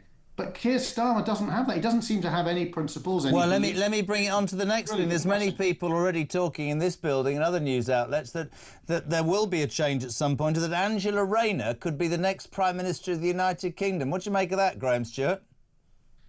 Oh, well, I don't know. I mean, she plays to the left of the party, but... the union darling? She is the union darling. I mean, she's driven that over to there. I mean, if you don't generate wealth, if you drive wealth creators out of the country, then the rest of us are just left poorer and the whole country in problems. So, I mean, I don't know. I mean, I quite like Ange myself. I am. People express surprise when I say that personally.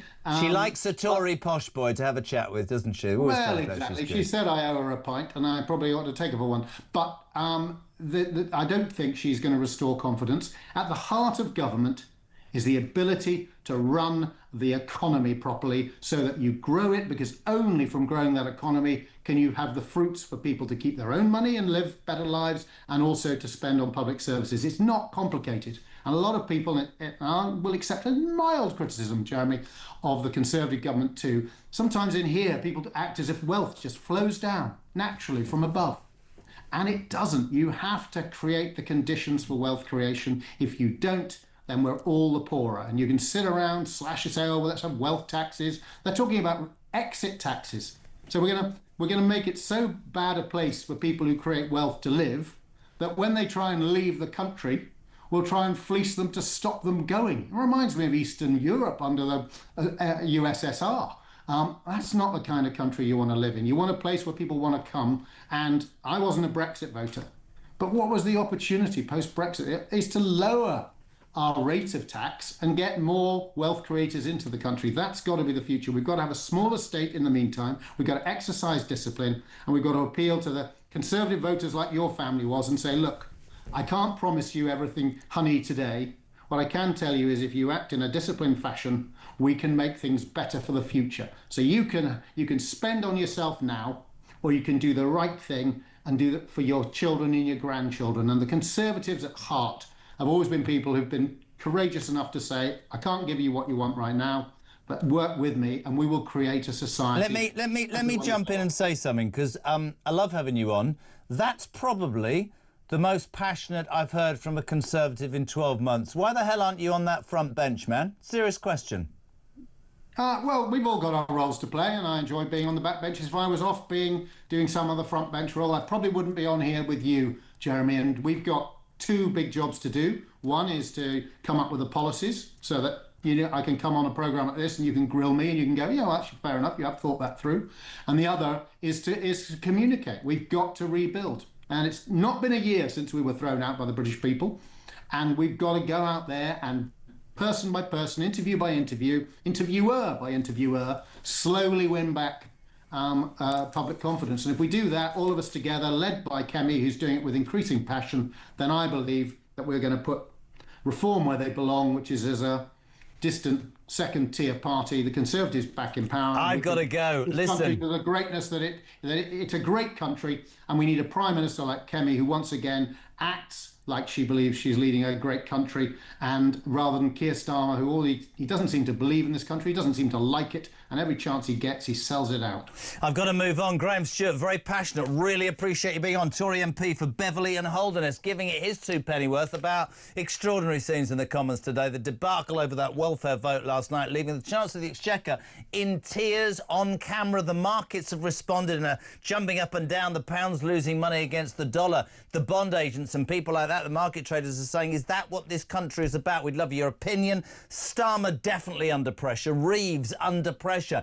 Angie Rayner hovering around in the background. I can't wait. 0344 419 1000. We talk drive.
If the Treasury needs to raise more money, there's a very obvious way for them to do that, and that's through wealth taxes.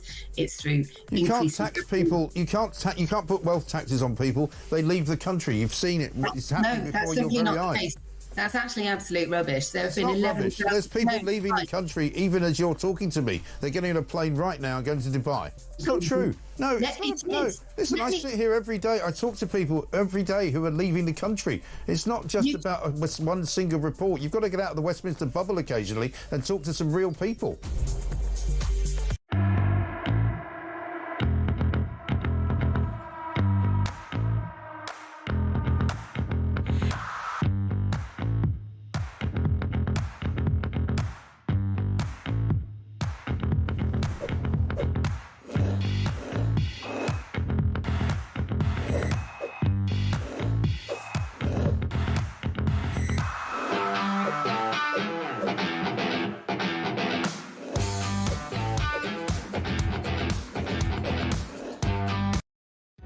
Across the UK, on DAB+, on your smart speaker, on your smart TV, and on your side.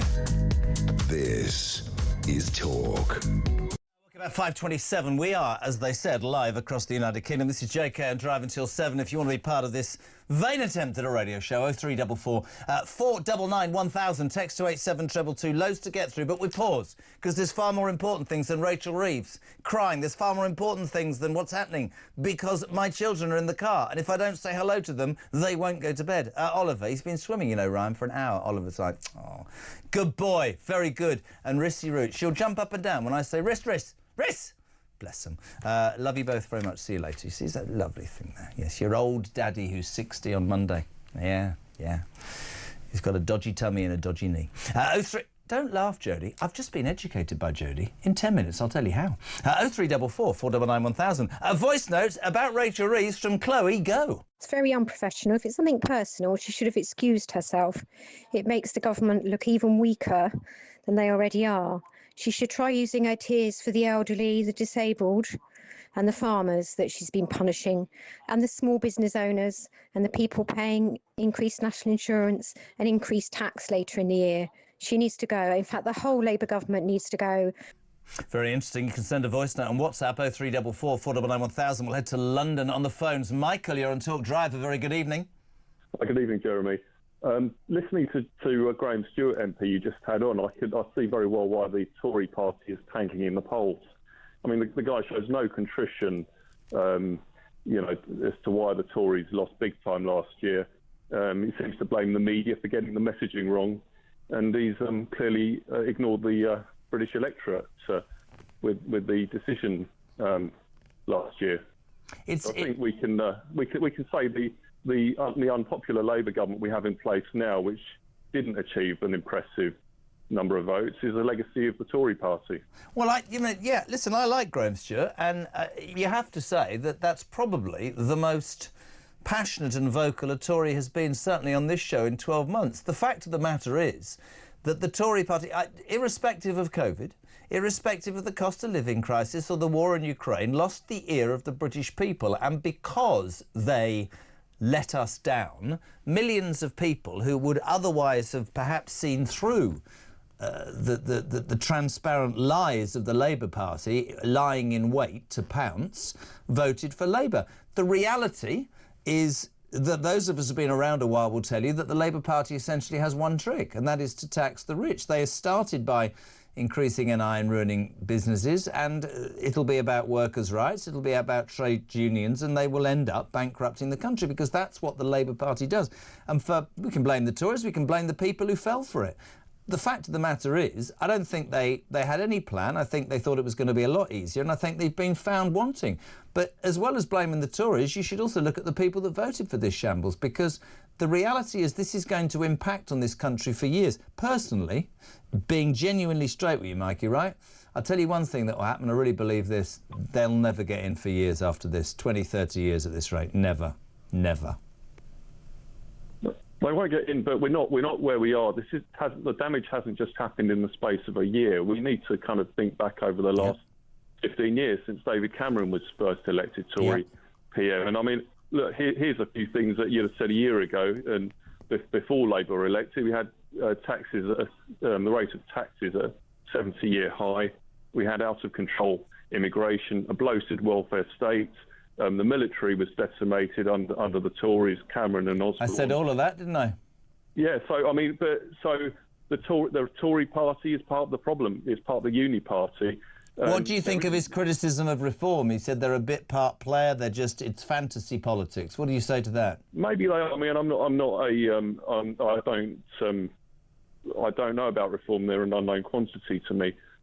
But they certainly need to differentiate themselves from the Tories, not simply appoint ex-Tory politicians if they want to make some real difference in the country. Really good to have you on, Mikey. Thank you. Neil on Texas. How the hell is Reeves going to generate growth, Jez, when she raised employers' NI? She had the economic nous of an innumerate half-wit. He is in Labour-obliterated Wales. His words, not mine. A good evening to Andrew Austin. The people of this country want every illegal migrant removed, and we need to stop the boats in the Channel, and we have them turn around, any shoplifter locked up, and benefit cheats if from abroad deported.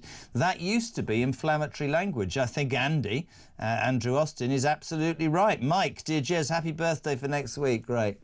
Yeah, thanks. Graham Stewart, vote Tory. No way, never ever. They were and still are useless. Darren, a very good evening to you. Totally agree with Graham Stewart, but the Tories have the wrong leader. Jenrick should be in charge. This guy is deluded, says Steve. The Tories have spent the last 5 years of their tenure arguing within their own ranks. Bring on reform. Colleen, good afternoon. Not nice to see Rachel Reeves in tears, Jez, but she was ruthless at taking winter fuel allowance off pensioners within the first few weeks. I find it extremely difficult, therefore, to have sympathy for her. She needs to go along with Les Kendall for her dreadful mess with her attempt to reform welfare. As for Keir, there's no doubt his days are numbered. But honestly, do you think he will allow Rayner to become the first female Labour MP? I reckon he'll call a general election first. Very interesting. Margaret, I have a theory, Jez, about Starmer.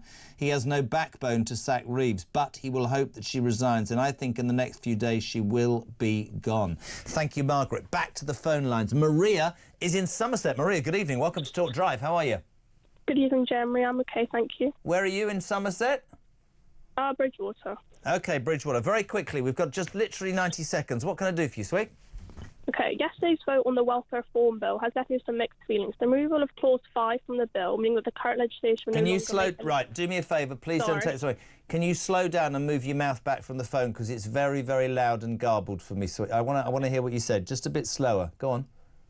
Yesterday's vote on the welfare reform bill has left me some mixed feelings. The removal of clause 5 from the bill, meaning that the current legislation will no longer make any change to the PIP eligibility criteria, is a small victory for disability rights groups and their allies, and marks a major government climb down on the legislation thanks to the pressure they put on Labour MPs, whose rebellion last week led to these concessions. However, I want to remind everyone that devastating cuts to the universal credit health element for new claimants will still be taking place, creating a two-tier system. There are still many reasons to be sceptical, as the government hasn't committed to any changes resulting from the PIP review being introduced by primary legislation, meaning no guarantee that MPs will still be able to vote on potential changes. The government may seek to force these through by other means.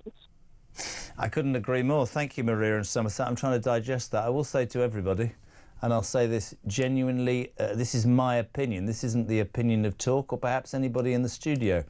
I've said it many times. I'm really happy to pay my taxes to help people who can't help themselves. And there cannot be a person in this country who doesn't think that that's a great, great thing to do. However, can we please remind ourselves that we are skint, we are bankrupt, we cannot even afford the interest on the debts we've got.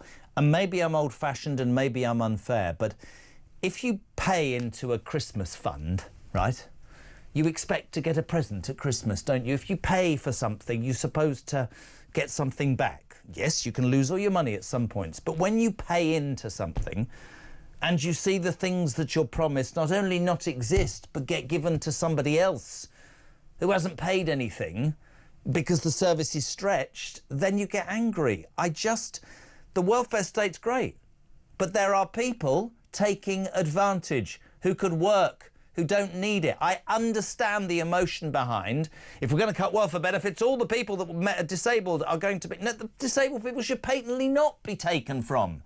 But there are people who are feigning the inability to work through anxiety or depression or whatever, who could do a day's work, who could give something back. The problem that Starmer has and the problem the debate has is that people will never get past. They're all disabled. No, disabled people, people who are genuinely incapable of work, more than happy to pay for it. But we also have to have the debate that there are people taking advantage of the system. There are people taking advantage of this country. We need to get our heads out of our backsides, in my humble opinion, and be a little tougher. Talk Drive.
Across the UK, on DAB+, on your smart speaker, on your smart TV, and on your side. This is Talk. 2 minutes to 6, we're live across the UK. Do we have sport this hour? No, we haven't got sport. We've got loads coming up. And next is one of my favourite guests. It's always good to speak to him. Lovely to have him along. If you've got a question for Ben Habib in the nenext 20 minutes, 0344 499 1000. You can text 87222. Benjamin, good afternoon, sir. How are you? Good afternoon. Good to see you, Jeremy. I'm always promised with you clarity. Have you ever in your life seen such a 24-hour debacle? We watched 3 Tory PMs lose their jobs. We saw a proroguing of Parliament. We saw some extraordinary scenes. But a Prime Minister with a 180-seat majority putting forward, and stop smiling, his flagship policy, smiling because of what you're going to say. Incapable of planning, foresight, whatever, has to strip everything out of it and end up not saving 5 billion but costing the Exchequer 100 million just to get the vote through. I mean, he's a busted flush. His own backbenchers, surely Ben Habib, know that if they hold out, they'll get whatever they want now. I mean, yesterday was extraordinary. Perhaps we'll discuss what happened today, but yesterday was extraordinary. A bill that was meant to save just 1.6% of the welfare bill in total. Just 1.6%. They couldn't get it through. And every sane-minded individual in this country knows that welfare and benefits are through the roof by a bunch of people who should not be getting them, as you were describing earlier. Mental health issues have now become the new back pain, as we used to have in the 1980s and 1990s. And by the way, the best solution or best way of curing mental health issues is to work, is to have some occupation, not to be sitting at home getting depressed and examining one's own navel, getting out there and doing something.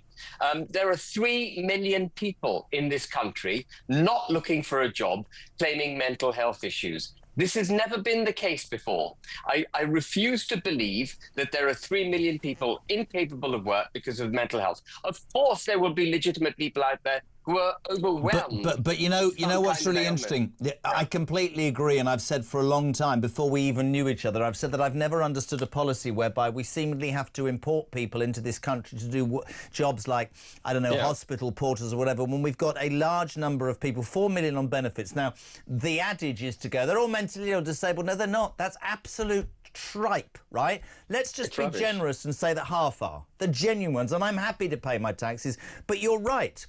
Get out of bed, get some structure, get something on your CV, give something back that will benefit you and the country that's paying your money, and then we don't need to spend billions on people coming to this country. There has to be an onus on giving something back. There is an apathy, and it's the same with the welfare bill, because the minute you try and strike something off, and you're right, 1.6%, 5 billion, that's absolutely a drop in the ocean. The minute you do it, the ideological left jump up and down and go, you're being anti-disabled people. No, not in any way. I absolutely believe that the genuine people should absolutely have everything. What we're trying to explain and weed out is the people, like the immigration problem, who find a loophole in systems that are antiquated and don't work anymore, and that's all we're talking about, right? Absolutely right. You know, we've got 7.7 million people on universal credit out of a workforce of 31 million.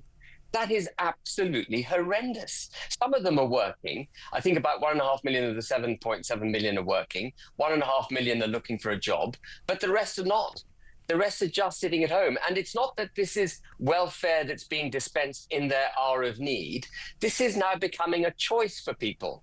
And the protective blanket of the state has become so profound that it's a career choice to accept that. Yeah, you know, this is another discussion I always have with people. It's funny, isn't it? When I left college a long time ago now, because I'm 60 on Monday and I'm just terribly miserable about it. You went to college or you went to work. Now, I don't care if this is an unpopular comment. You can go to college or work or sign on. It's never meant to be a bloody career choice. It was never meant to be. It's a safety net, which, and here's the really frustrating point, Ben, the genuine people who ring this show in their hundreds and say that when I have needed it, when I've paid into this system for years, when I need help, they tell me no. I mean, ludicrous. It's absurd. And let's not forget that 1.5 million foreigners are on benefits. Yeah. And of course, and then on top of that, we've got all the illegal migrants who they say are costing us about 6 billion a year. I'm sure the cost of illegal migrants in the United Kingdom is much, much higher than what we're being 20,000 small boats crossing so far this year, out of control under Labour. Smashing the gangs didn't work, did it? No, of course you can't smash the gangs. The gangs are based in Europe. Our intelligence services and law enforcement are based in the United Kingdom. How the hell are they going to tackle the gangs in Europe? The whole thing was a complete deflection. It's nonsense. The only way to stop the boats is, guess what? Stop the boats. Stop them in the channel and say, go back to France. Do you see that front page? Do you see the front page of The Sun today? We get it up on stream for you. Buggy useless. Brilliant, brilliant headline in The Sun. I'll hold it up because we don't seem to have it at the moment. But great headline, which basically, French kit paid for by the UK. There it is. French cops parade around in a buggy paid for by the UK yesterday as migrants in Digni's sail past them. Part of the 500 million we give them every single year. Buggies, nothing. All this equipment, and they're taking the mickey. Great on the front of The Sun there. But I mean, yet again, laughing at us. And I think that's what a lot of people think at the moment. I think they think, hold on a second, migrants are doing better, criminals are doing better, and yet we're screwing waspy women and pensioners, and we've become a dysfunctional. We're dysfunctional as a country. Nothing works. We're incapable of building anything. HS2 being a great example. We can't protect our airfields. Palestinian protesters can break in and paint stuff on our aeroplanes. We have a chancellor in tears in the House of Parliament. She couldn't even get a bill through Parliament yesterday. Nothing works. I mean, you know, the electorate must be looking at Parliament, looking at the institutions that govern this country and thinking, what the hell am I paying anything for? Sure, I don't get benefits if I lose my job, and I won't get the well-protected bracket of the welfare state because it's being wasted elsewhere. But you're not getting anything even when you're in the job. Nothing that we pay for comes back to us. Our army, which should be protecting us, our navy, which should be stopping these illegal migrants. None of that's working. No. Our army's a shadow of its former self. Couldn't agree more. What the hell is wrong with us? And we're sacrificing this country on the altar of ideologies that are fundamentally flawed. Net zero being perhaps one of the most... There's how I'd save billions of pounds straight away. Billions of pounds. We've got 187 billion tons of unmined coal. 187 billion tons under our feet that we could use to cut energy costs, but they won't do it because of ideological reasons. They pivoted away from massive reserves of gas in the North Sea, and now they're having to import liquefied natural gas from the United States of America at vast cost with a greater carbon footprint. We deindustrialized the United Kingdom in order to meet net zero targets and basically importing the same stuff from China with a greater carbon footprint. It doesn't make any bloody enriching sense, the Chinese economy. Everything is mad. I mean, it is. Let's talk about today's unedifying scenes. Slightly different. Let me just explain where we were, Mikey and I, because we were obviously initially Rachel Reeves seemingly crying, quite emotional. You have to be careful. Suddenly it came out that maybe it was a personal thing. Then it transpires that there was an altercation with Speaker Lindsay Hoyle. Kev apparently has got another theory which we'll talk about. But the truth of the matter is, it's cut to the chase. And it wasn't edifying at all. There are people texting me saying, well, I'm afraid that's life, love, because, you know, you didn't give a thought, did you, when pensioners were freezing to death last winter, or when the waspy women were turned down, or when farmers were called capitalists, and when small businesses were destroyed. But actually, what's really, really interesting in this whole thing is that this woman is the most powerful fiscal person in this country, right?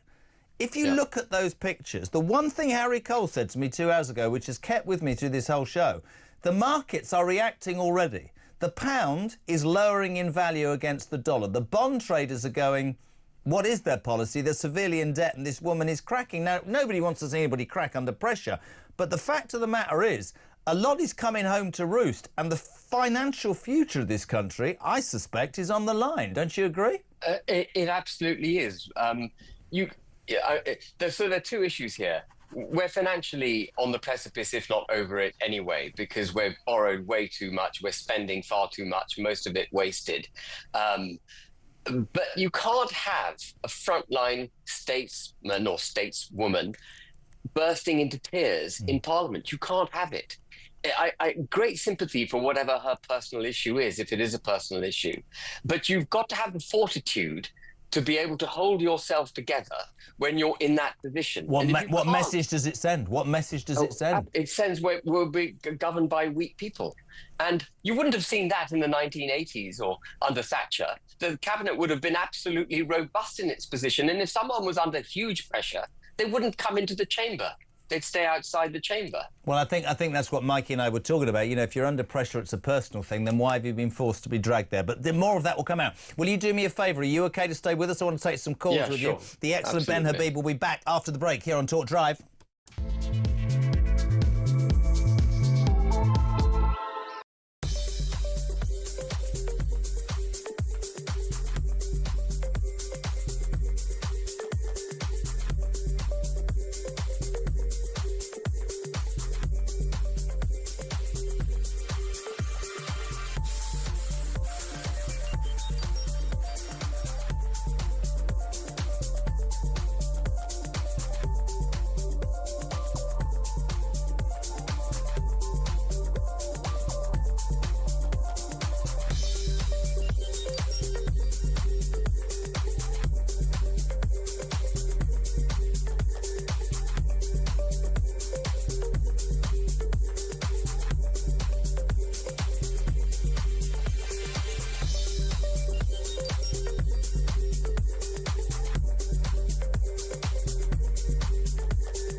If the Treasury needs to raise more money, there's a very obvious way for them to do that, and that's through wealth taxes.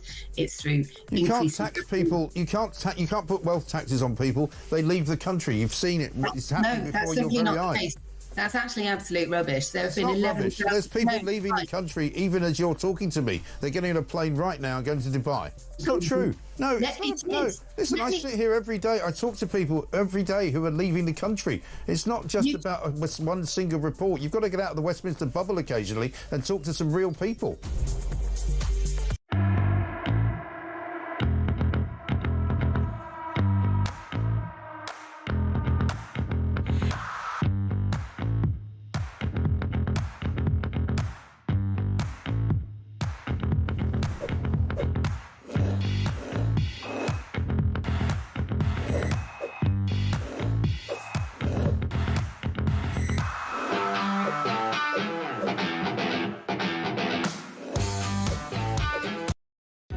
Across the UK, on DAB+, on your smart speaker, on your smart TV, and on your side.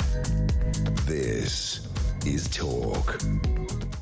Welcome back, 8 minutes to 6. Ben Habib is with me. Ben, some breaking news, and is it a chance that the government have finally done something good?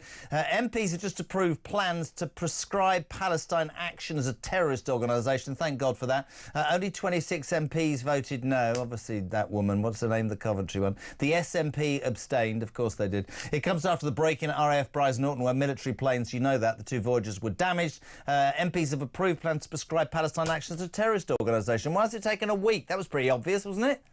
Absolutely. Do you know there are British groups that are domestic to this country that are proscribed in the UAE because the extremity of the Islamist views that they hold, but they're perfectly legal here. I think there are about a dozen of them.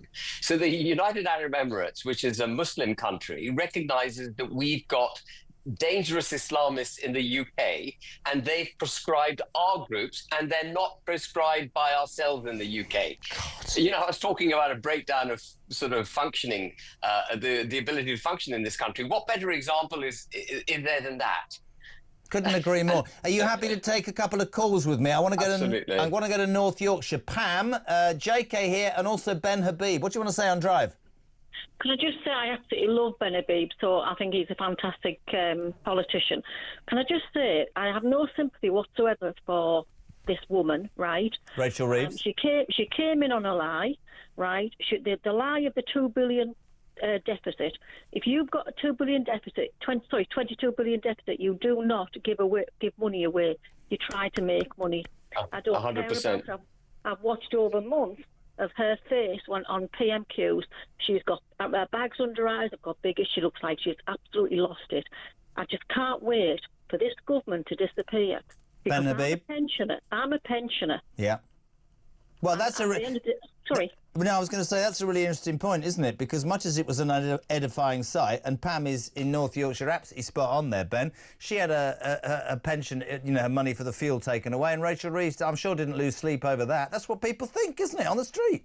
Absolutely. And they came in talking about this 22 billion, which Pam mentioned. And the first thing they did was cave into the unions and increase their salaries dramatically. And the next thing she did in the budget in October was to increase spending by 70 billion. Yeah.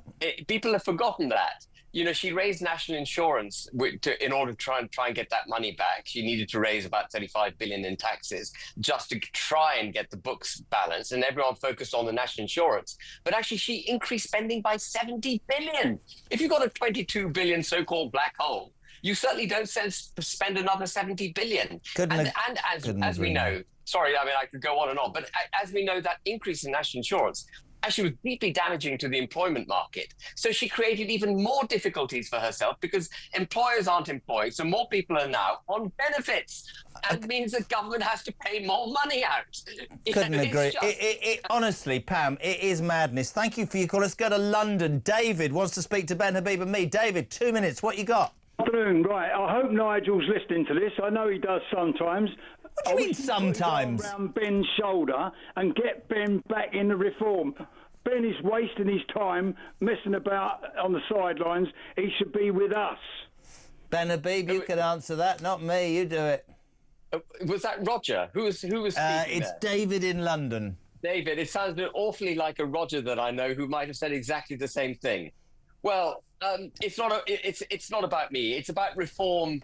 The issue that I've got with reform is that it needs to restructure itself so that it has proper checks and balances in it. It develops a proper political philosophy, and it can tolerate free speech and challenge, and therefore welcome into its ranks great thinkers and fearless speakers. The problem at the moment is Nigel Farage is fearful of all of that, and that's a real issue, I think, for the party. Why do you think he's fearful of it? If I can just jump in, David, hope you don't mind. Why do you think he's fearful, in your opinion, Ben?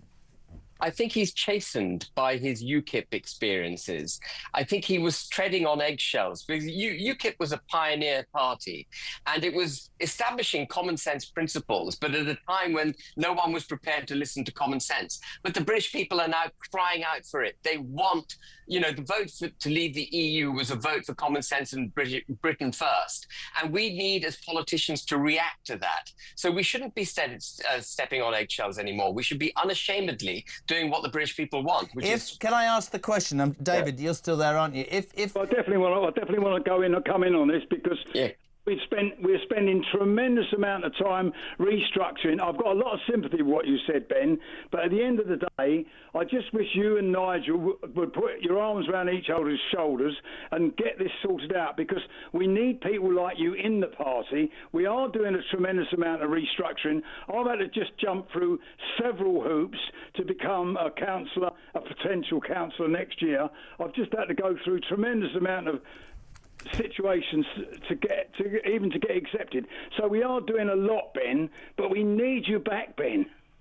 Well, that's very kind of you to say, David. And you said put our arms around each other. I would give him a cuddle and a kiss.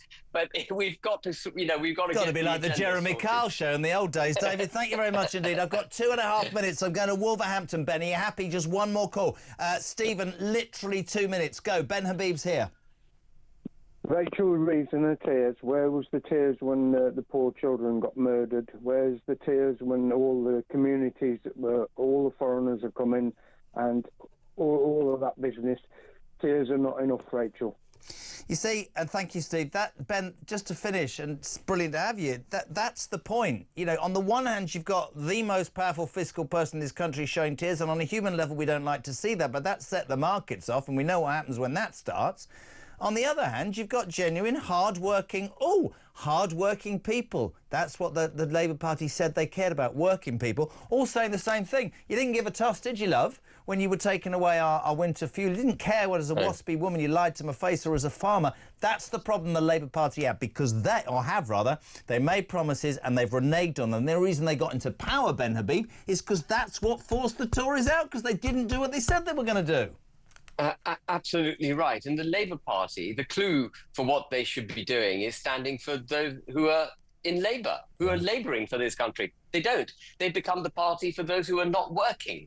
Theirs is a dependency culture. It's not the promotion of the working and middle classes, which is where their efforts should be. It's the promotion of those who are on dependency. And what we've got to wean people off dependency, we've got to create aspiration, and we've got to give people the ability to fulfil their aspirations. Absolutely. It's very simple. It's a great word, that, to finish, aspiration. My friend, it's always a pleasure. Listen, I agree with that man in London. We need you. When I say we, this country needs you in some capacity. We love having you on. Ben Habib, thank you very much indeed. Just nearly, 6 o'clock? Third hour on the way. Brendan O'Neill from Spike will be with us. It's always a great debate when he's on the show. Anything you want to ask Brendan, 0344 499 1000. We'll talk Royals with Charlie Ray, of course, from The Sun.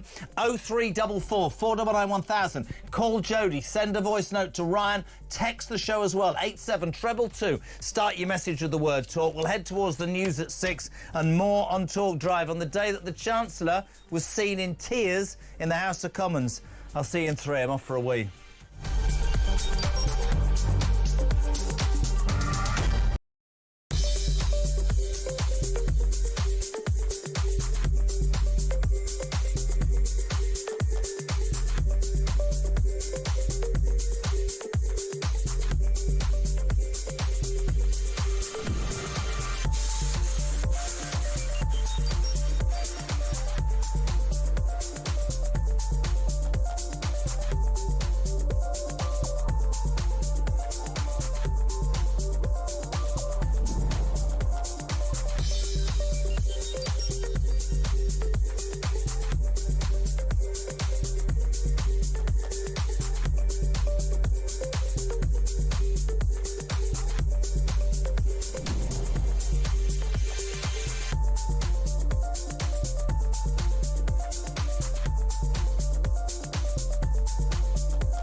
across the UK.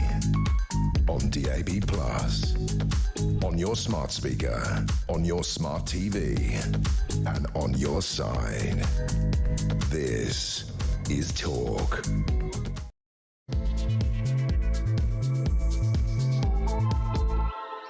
Back, third hour of Drive for Wednesday. It's a really strange thing. I don't know why I'm sharing this with you, but I've always tried to be very straight and honest. When you have to run 75 yards to have a wee, right, with all your wires hanging out, that's not because I'm in hospital, because I've got wires, right, with a thing in your ear, and you get there and you're trying to be really quick, and then it's also a bit of a nightmare when you get to 60, and I can't stop peeing. And then you've got to run back and get all wired up, and then suddenly the news is over, and you're out of breath. I'm obviously unfit. Anyway, welcome back. I'm here until 7 o'clock, when the legend that is Kev O'Sullivan, he wrote this himself, is here with the political asylum. If you want to be on in this hour as ever, I'd be delighted to take your calls. 0344 499 1000. Your text messages, please, to 87222. We'll talk more about the government, loads of it coming up. But I just want to repeat that breaking news. Sean, now, right, Diddy, you know about Diddy. He's been found not guilty of sex trafficking his ex-girlfriends through a decades-long criminal investigation.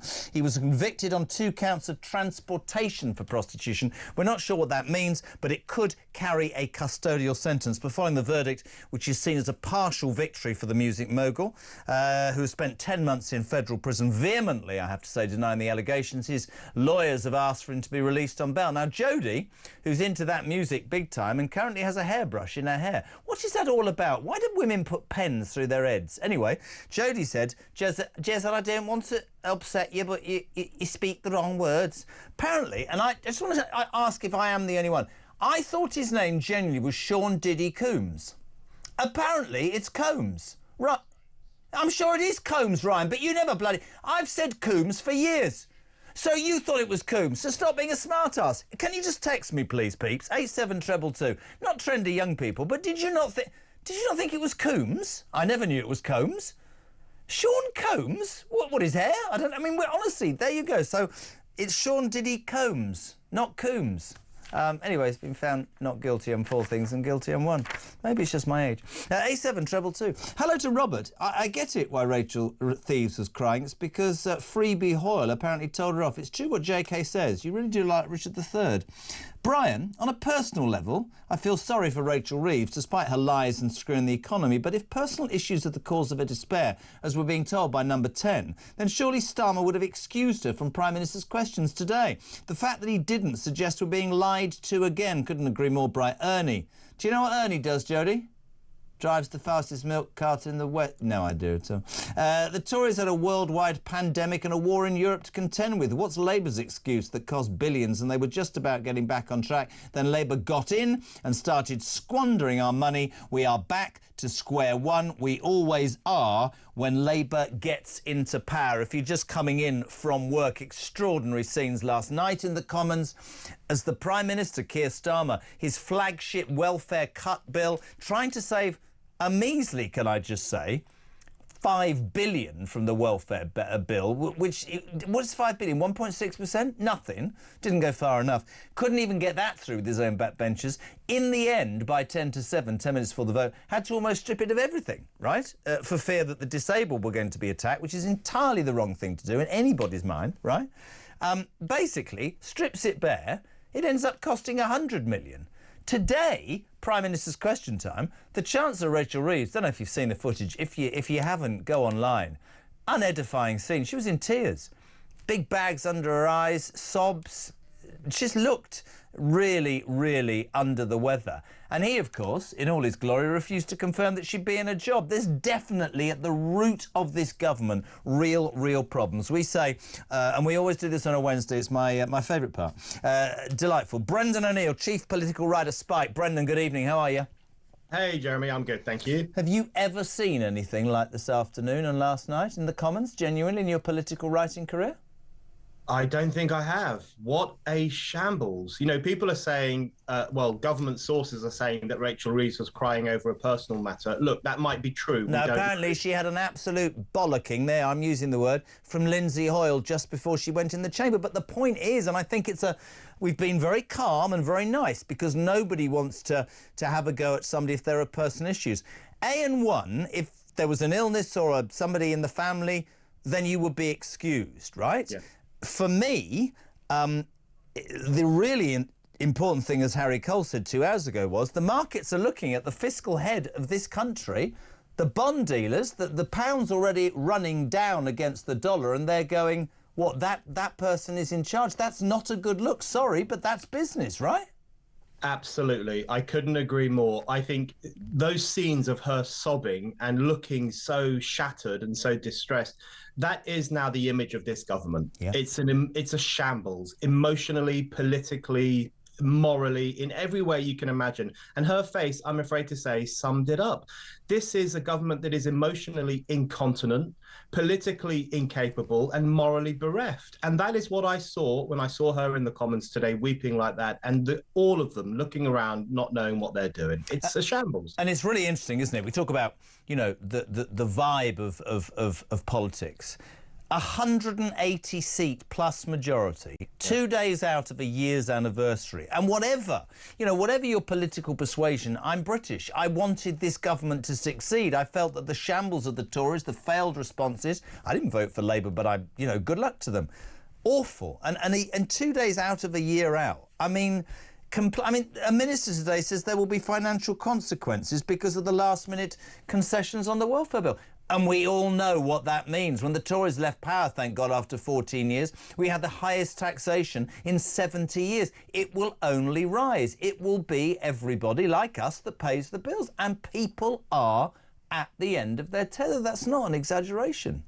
You know, the discussion over this welfare bill has been disgusting. It has been so dishonest, especially from the so-called Labour rebels, those losers on the back benches who forced climb down after climb down, and then the losers on the front benches who went along with it because they want to save their own skins and stay in Downing Street. No one's being honest about the welfare problem in this country, which is that we have created this vast sclerotic institution that is giving money to people who don't need it, that is incentivizing people to claim that they are ill and incapacitated when in fact they could very well work if they wanted to. It's a system that rewards laziness and myth-making and this idea that I'm too ill to work, I'm mentally unstable, rather than a system that incentivizes work, incentivizes people to get off their behinds and get out there. This is what I mean. And the myth-making, I just want to take from what you've just said. I will say this until the cows come home. I am more than happy to pay my taxes for people who cannot work, disabled people have had a really hard time. In fact, genuinely from the bottom of my heart, that makes me proud to be able to do that. I'm quite proud to be in a country where we help those who can't help themselves. But they are missing the point, this government, and politicians in their entirety, if they cannot see that the majority of the British people have suddenly woken up to the realisation that we're not paying for those people, because predominantly those people seem to be missing out, and people who are in need. We are giving money to a generation who feels they're entitled, who've decided that somehow being on the dole is a career choice. Where that came from, I've no idea. We're spending, we know how much on immigration, and I bring it every day, Brendan, right back to the same thing, is if you're saying to people, thanks for all your effort, thanks for your tax, thanks for everything, everybody else is doing fine, you can sod off. It just doesn't work in the end. And whenever we get into a debate on shows like this about the NHS or welfare, everybody, you're right, there's this, oh my God, they want to attack all the disabled people. Can I just say categorically, that's why this is so unpopular, stupid idiots in the Labour Party. The disabled people are the very first people you should be defending. That's the point, isn't it? Round the wrong way again. Completely ludicrous. That is exactly the point. You know, disabled people in this country are not living it up. I mean, genuine disabled people, they're making ends meet just about by getting this benefit that they deserve because they are genuinely incapable, for whatever reason, of going to work in the same way that able-bodied people can. And the vast majority of people are like you. They are perfectly happy and proud to be able to help those people. But when you expand the system beyond all belief and beyond all reasonable expectation, when you give that money to more and more people, you harm the genuinely disabled. You are taking resources from them and giving them to people who could very easily work. You know, there's been a 69% rise in 25 to 34-year-olds claiming incapacity benefit. There's not been a world war in this country. There's absolutely no reason that young people of that age should feel incapacitated or incapable of working. happening. They've been incentivized to feel like that by the mollycoddling culture they've been brought up in, and by a welfare system that gives you more money if you pretend you're disabled rather than if you're unemployed and looking for a job. It's a scam, and it's hurting disabled people and working Brits. Couldn't agree more, mate. 0344 499 1000. Any questions on text to Brennan in the next 10 minutes? 87222. We talk migration every day. I don't know if you saw the great front page in The Sun today, if we can put it up again, Brendan. Buggy useless. This is French kit paid for by the UK. There's a picture of some French cops paraded around in a buggy paid for the UK yesterday. As in the background, you can see migrants setting sail for this country. I mean, that's farcical, man. This is happening on a daily basis. Can you explain to me why we give the French 500 million quid? I'm afraid I can't. It's a complete mystery. And, you know, it's funny. That's a brilliant front page. It's a funny front page, but it's infuriating as well. And the anger that is out there amongst ordinary people is growing and growing. And I keep thinking, today has really made me think, when I saw Rachel Reeves and that babbling crowd in the Commons, I just thought, what's happened to our political class? You know, you remember Thatcher? Now, you can be pro-Thatcher or anti-Thatcher, I don't really care. But she said the lady is not for turning. She didn't put up with nonsense. She knew what she believed in. If she had made a deal with the French to carry out certain actions at the border, that would have happened. She would have put pressure on them. It would have caused a controversy if it hadn't happened. But we now have a political class that doesn't know what it's doing, doesn't care about protecting these borders, doesn't want to put pressure on the French to do what they should be doing with all our money. How do they imagine they're going to... But how did... explain to me, you know more than me, how do politicians like that then, with that mindset, who don't want to rock the boat, who maybe have aspirations to stay there or have... What's their legacy? Why would you not have the mindset that, you know what, I stand in front of the British electorate, I give them what I believe should happen. If they vote for me, I am, through hell or high water, legal challenges, newspaper, mainstream, whatever, I'm going to do it. If it works, great. If it doesn't, I'll walk away. But come with me on the journey. I don't see that anymore. I saw that with Thatcher, you're right. I saw that with Blair, and there was a lot of disagreement. But Blair laid out a blueprint. This man... This is how bad the Tories were. This man never told us anything. And any of us with a brain cell were thinking, I know exactly what's going to happen. They'll give their union mates a pay rise. I promise you this. And they'll start spending money that we haven't got. And they will bankrupt the country, because every time there's been a socialist government in my lifetime, that's exactly what happens. You know, it's like, I keep thinking, what is this government for? What does it believe in? What does it want to do? And as you say, what will its legacy be? They say working people. I don't know any working class person. I said it earlier in the show, up north, where I go loads to Newcastle all the time. They don't know. They're all reform voters. They don't care about us. They care about London. They're all London-centric. That's what they think. You know, I would rather have a government that I disagreed with on every issue, but at least knew what it was for, knew what it was doing, knew what impact it wanted to have on the country. And then we could argue about it and say, do this, don't do that. But this government is like, it's like political blancmange. You don't know what it is. It just falls apart all the time. I don't think it knows what it is, which is. Let me take you one other thing I want to talk to you about, because we haven't spoken about it. You were here last Wednesday. The Glastonbury thing, I don't know if you were listening to the show. I wasn't in the best of moods by the time I found that news out, because I've been at my son's speech day and they employed a BBC Radio 4 presenter called Andy Saltzman to do the speech, whereupon he literally, to 1,011 to 18-year-olds and their parents, was funny for 3 minutes and then proceeded to talk about how, you know, Donald Trump should be impeached, and that your grandparents and parents in this audience who voted to leave the European Union have destroyed your future, and net zero. I mean, honestly, and I'm sitting there thinking, that's interesting, a lefty taking a fee from a fee-paying school. But anyway, so I get in the car and I'm not happy, and MG and I are speaking, and then we hear about Glastonbury. Yeah. I don't understand, and somebody was trying to explain to me today, how, again, Starmer believes the British people are going to buy the fact that a mother of one from Coventry can write some horrible words, but not be given a punishment that says, unfortunate, wrong, not condoned, this is why, let's spend some time in the community. But some upper-class twit from Hull with a double-barrelled name who pretends to be the heartbeat of a young culture can stand on stage and call for the death of Jews, and it takes pressure for 48 hours from people like us before the police announce an investigation, whether that's, you know, going to be a whitewash or not, Donald Trump got out of bed and banned him from America before Keir Starmer even opened his cake hole, for God's sake. It's what happened at Glastonbury was truly disgusting. And all those people saying it wasn't a call for the death of Jews, it was just a call to dismantle an army.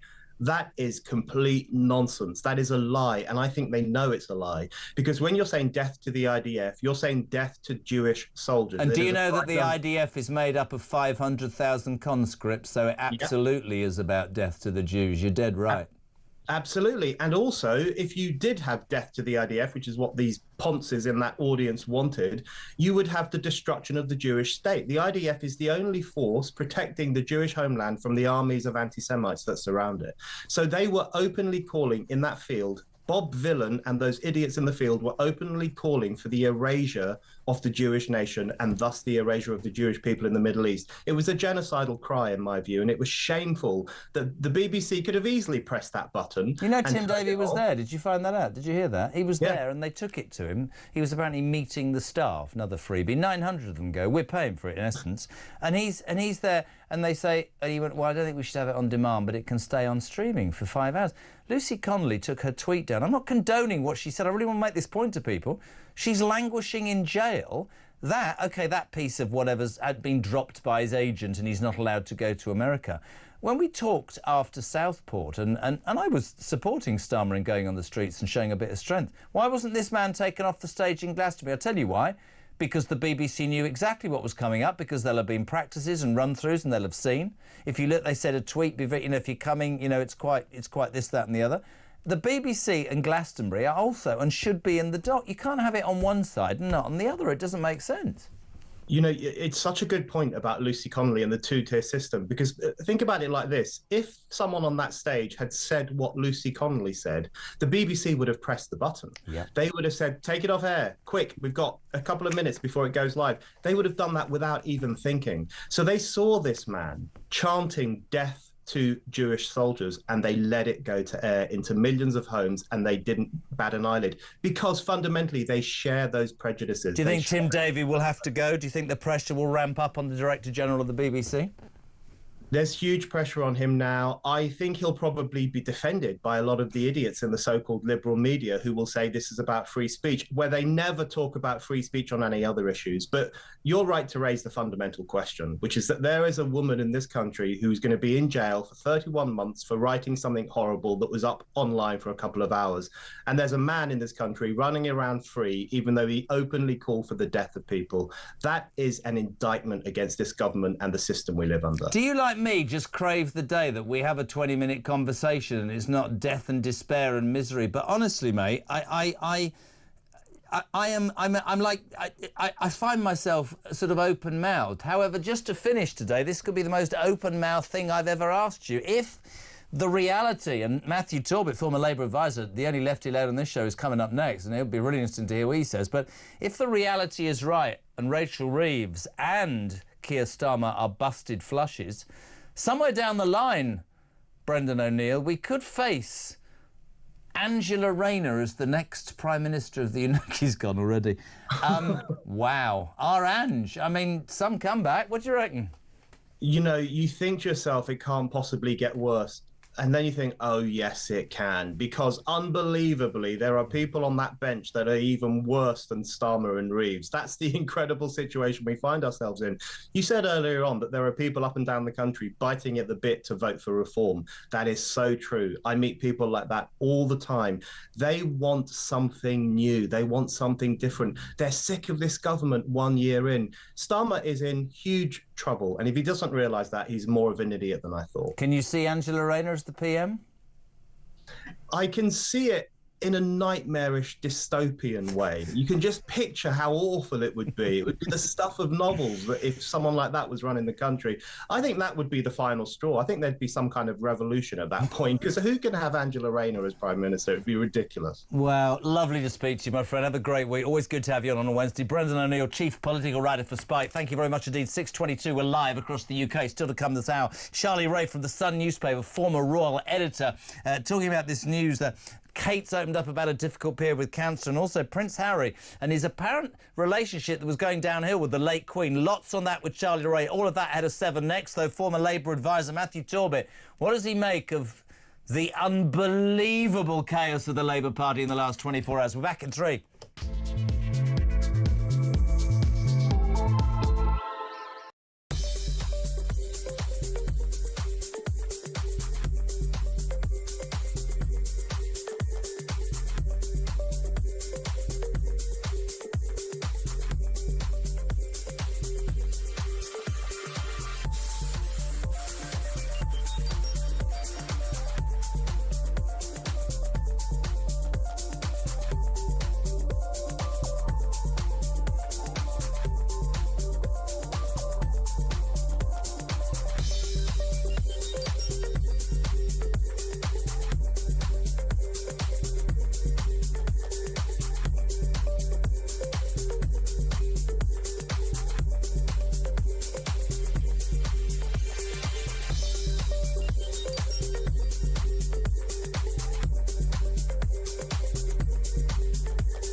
They promised stability. They said the grown-ups are back in charge.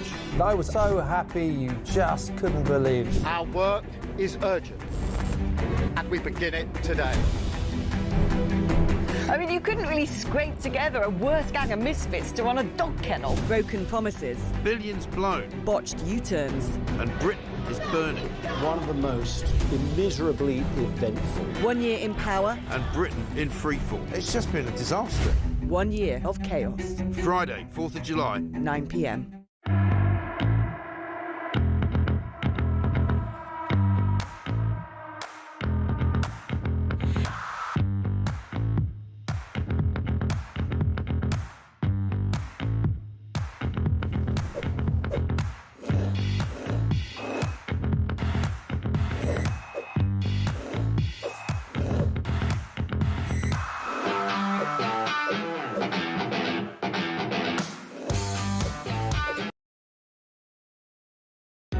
Across the UK, on DAB+, on your smart speaker, on your smart TV, and on your side. This is 6:25, live across the UK. Talk Drive until 7 o'clock. Kev is here from 7, Petrie from 10. It's our weekly dose of... Well, the only Labour advisor, ex-advisor, is allowed on because this man talks more sense than I do. Matthew Torbet, good afternoon. It's a bit like a game of tennis. I keep winning 6-love, don't I, you poor bugger, because you have to come in. In all seriousness, you've been a Labour advisor. You said on this show on numerous occasions that on the night of the election you said to people, and it didn't go down particularly well, this is as good as it gets. You're not a fan of his political antennae. You think he's a lawyer who's found himself in this position, that he's sort of traded so much in what he believes. But even you last night, and the enormity of it to me was just sort of sinking in as I was going home. You're trying to save $5 billion. I'll make this as simple as possible because you're far more intellectual than me. You're trying to save 1.6% only of the welfare bill, $5 billion, which isn't enough. And you're that incompetent that you're targeting disabled people, the very people who should be benefiting, and you're not in any way taking into consideration that there are many people taking advantage of this system who you should be targeting.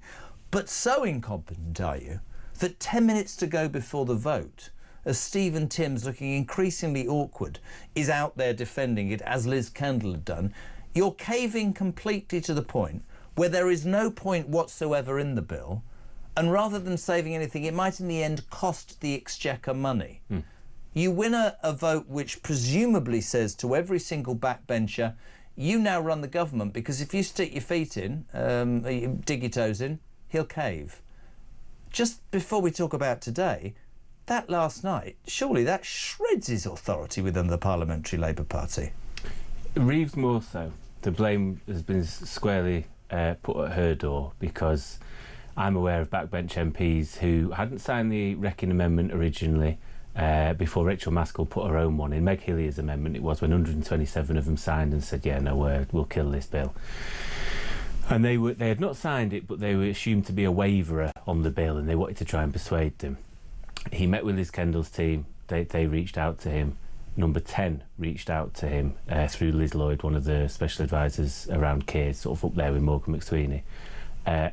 The Treasury did nothing of the sort, and I think the idea was give the Treasury a wide berth, don't let them speak to anybody, because basically you're balancing the books not only on disabled people, but you're only cutting the numbers that they've asked for. This isn't looking at individual cases or if things have gone wrong. This is because the Treasury have said we need to save 5 billion. Right, we'll have to just do 5 billion somewhere, and it ended up being PIP. The legislation has basically ended up literally not being worth the paper it's written on, because you've managed to annoy everybody again, and it's the poor political communication of it, because I think some stuff in the bill was good. I think the right to try, when you've been off on long-term sick and you want to get back into work, but you're worried that if you were to try it and it won't go well, you'd lose your benefits because it might be seen as your fault. The right to try is a great idea. I think that should have been at the forefront of it rather than sort of in the background. And what you've allowed is that people to fill that vacuum that you've not filled, to talking about PIP and the fact that you're essentially punishing people that can't clean themselves, but the very people that the system was set up to help. Exactly. And also what you've now done is not only is none of those changes going to happen whatsoever, disabled people have still been put through all the fear. People on the other side who are the fiscal conservatives go, well, you've not managed to save any money, you're now going to cost us money. And it was just done the wrong way round. There now is going to be a review into the legislation, which isn't going to arrive before the thing does. Exactly. But what you would normally do is you would consult with disabled people and groups, therefore try and make the legislation run. It's sort of the political equivalent. You aren't surprised at the incompetence, are you? You just end up a bit bereft. It's the political equivalent of putting on your coat and your hat before you go out the door and you've not even put your underpants on. You've done it all the wrong way round. That's the most plainest way I can put it for people at home. Fur coat, no knickers, yeah? Well, you said that, not me. That's a northern phrase, isn't it? Let's talk about today. It was really strange because Mike and I were doing Plank, and it was really unedifying, and I'm being really honest. And initially, this again, communication, just incompetence. Initially, we heard there could be a personal issue, right? My first reaction is, if there's a personal issue, what the hell is she doing being made to sit there, right?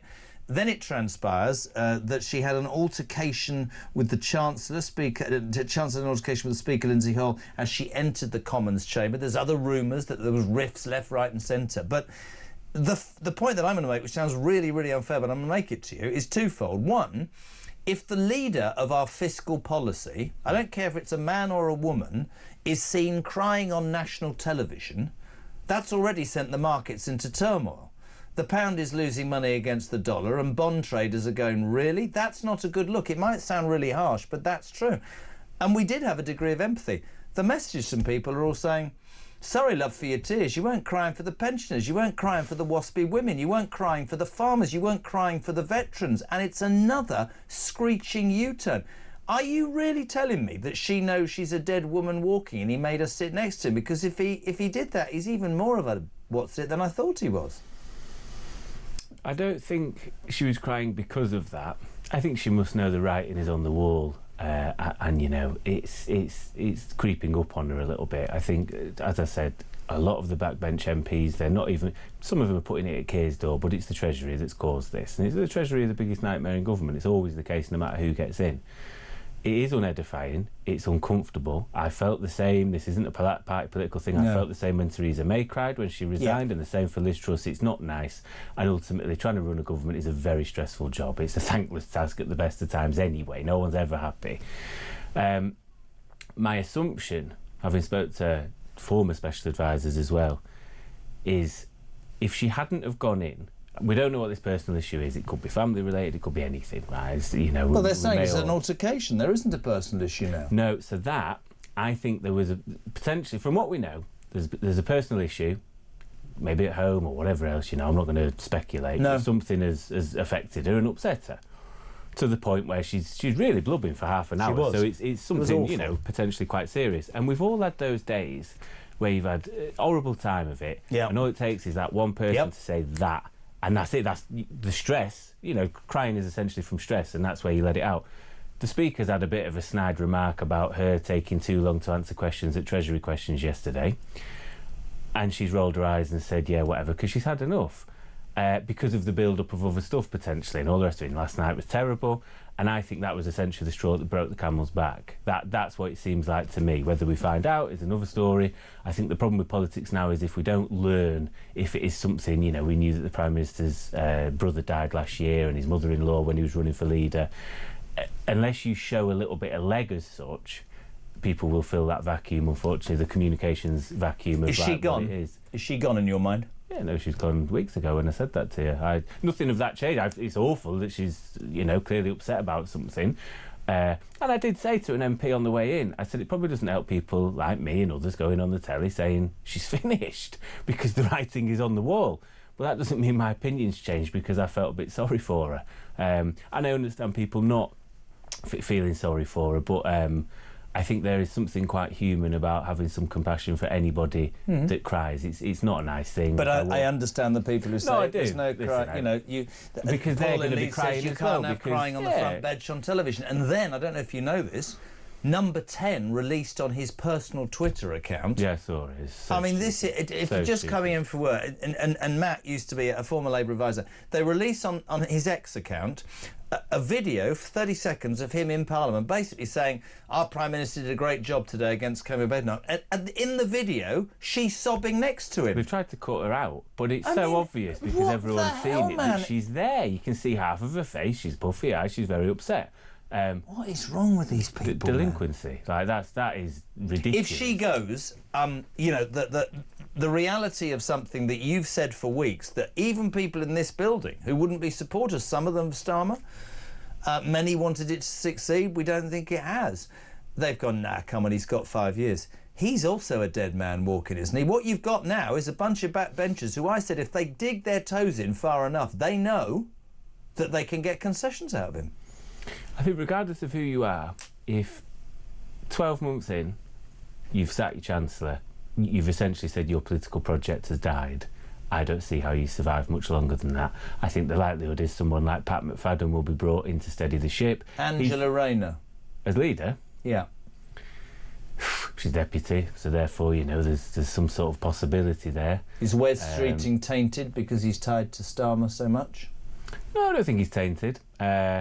I think the issue for him is whether he'll have a seat in 4 years, because the independent that was primarily focused on Gaza at the last election, that only narrowly lost to him, has been out there every weekend since the election campaigning. And obviously Gaza is an issue that doesn't appear to be going away anytime soon. Even if this rumoured ceasefire that President Trump's hinted at is there, I can't see Netanyahu giving in because he wants to protect himself and he needs to stay in power so he doesn't go to prison on these numerous fraud charges. And these hostages still aren't going anywhere, you know, haven't been released. And so people, you know, are going to want to see action. So I think that'd be the issue for Wes. It's a bit of a rogues gallery in a way, I suppose. There's going to be lots of issues. Again, I come back to the thing of it's got to be someone from outside the building who you've got to get in, and that would be Andy Burnham. He's the only one that isn't tied to the last 12 months. He's actually someone that spoke out extensively on the last 12 months. So you're going to need someone like that or someone of his ilk who you can't go, yeah, he did that to me. He did that to the farmers. He did that to the pensioners and all the rest of it. Yeah, precisely. You were part of it. As a former special advisor, right, and you always had all those moments, even today, and this sounds really travelly, it's not meant to, after all the debacle of last night, you say to the Prime Minister, there's your file, walk out the front of Downing Street and get in your car. He couldn't even walk. I mean, the guy stumbled and nearly fell over. I know that sounds trivial, but all of that, there's your picture in tomorrow's paper, isn't it? When it rains, it pours. You know, that's life, Sunak, that. Yeah, well, quite. And I think it's unfortunately, he's allowed himself to be parroted as a bit of a caricature. Me and my brother were talking about this a while ago. There was a bit of a viral tweet where these lads had gone on a stag do, and as a joke, they'd bought an England shirt with Starmer on the back of it, and this lad was furious. He's got to walk round in it. You wouldn't have had that with David Cameron. You wouldn't have even had it with Boris Johnson. There is something of the caricature that, and anyone you meet, me and my brother were saying this as well, anyone you meet, no one goes, oh, he's all right, or I don't mind him.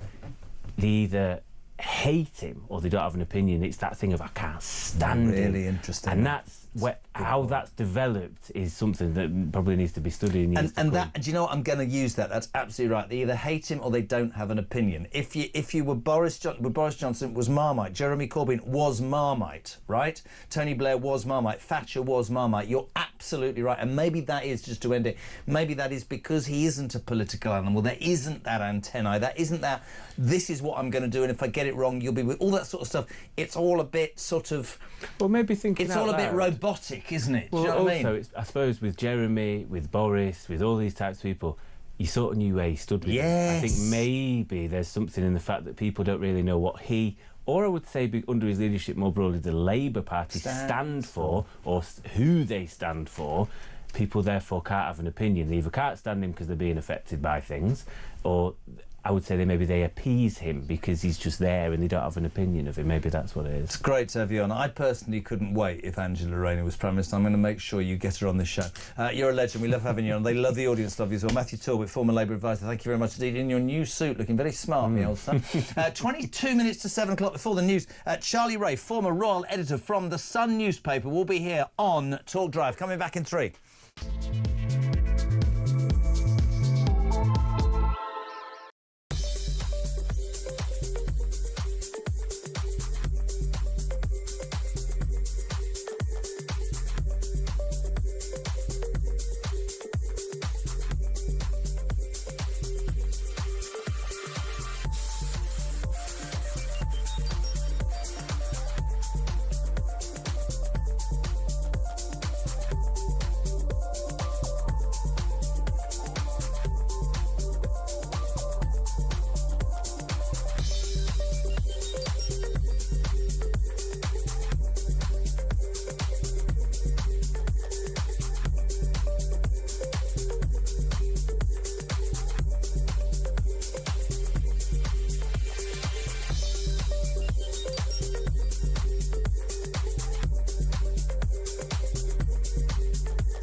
Across the UK, on DAB+, on your smart speaker, on your smart TV, and on your side. This is Talk.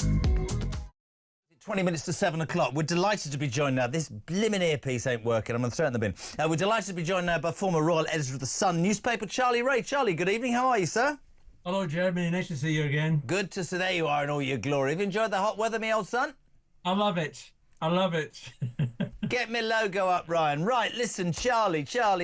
Couple of royal stories I wanted to talk about. One serious and the other quite animated.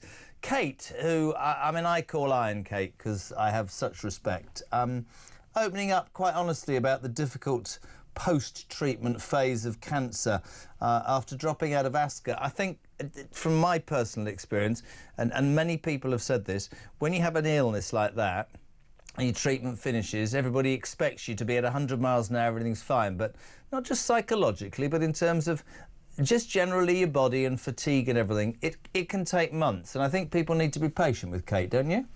Absolutely. And I think, as we've seen with her before, she has made some statements about her treatment, not many statements, but very, very important statements. And this one is equally as important. I mean, what she's basically saying is, okay, yeah, cancer sufferers, cancer patients, this horrible, horrible, horrible disease.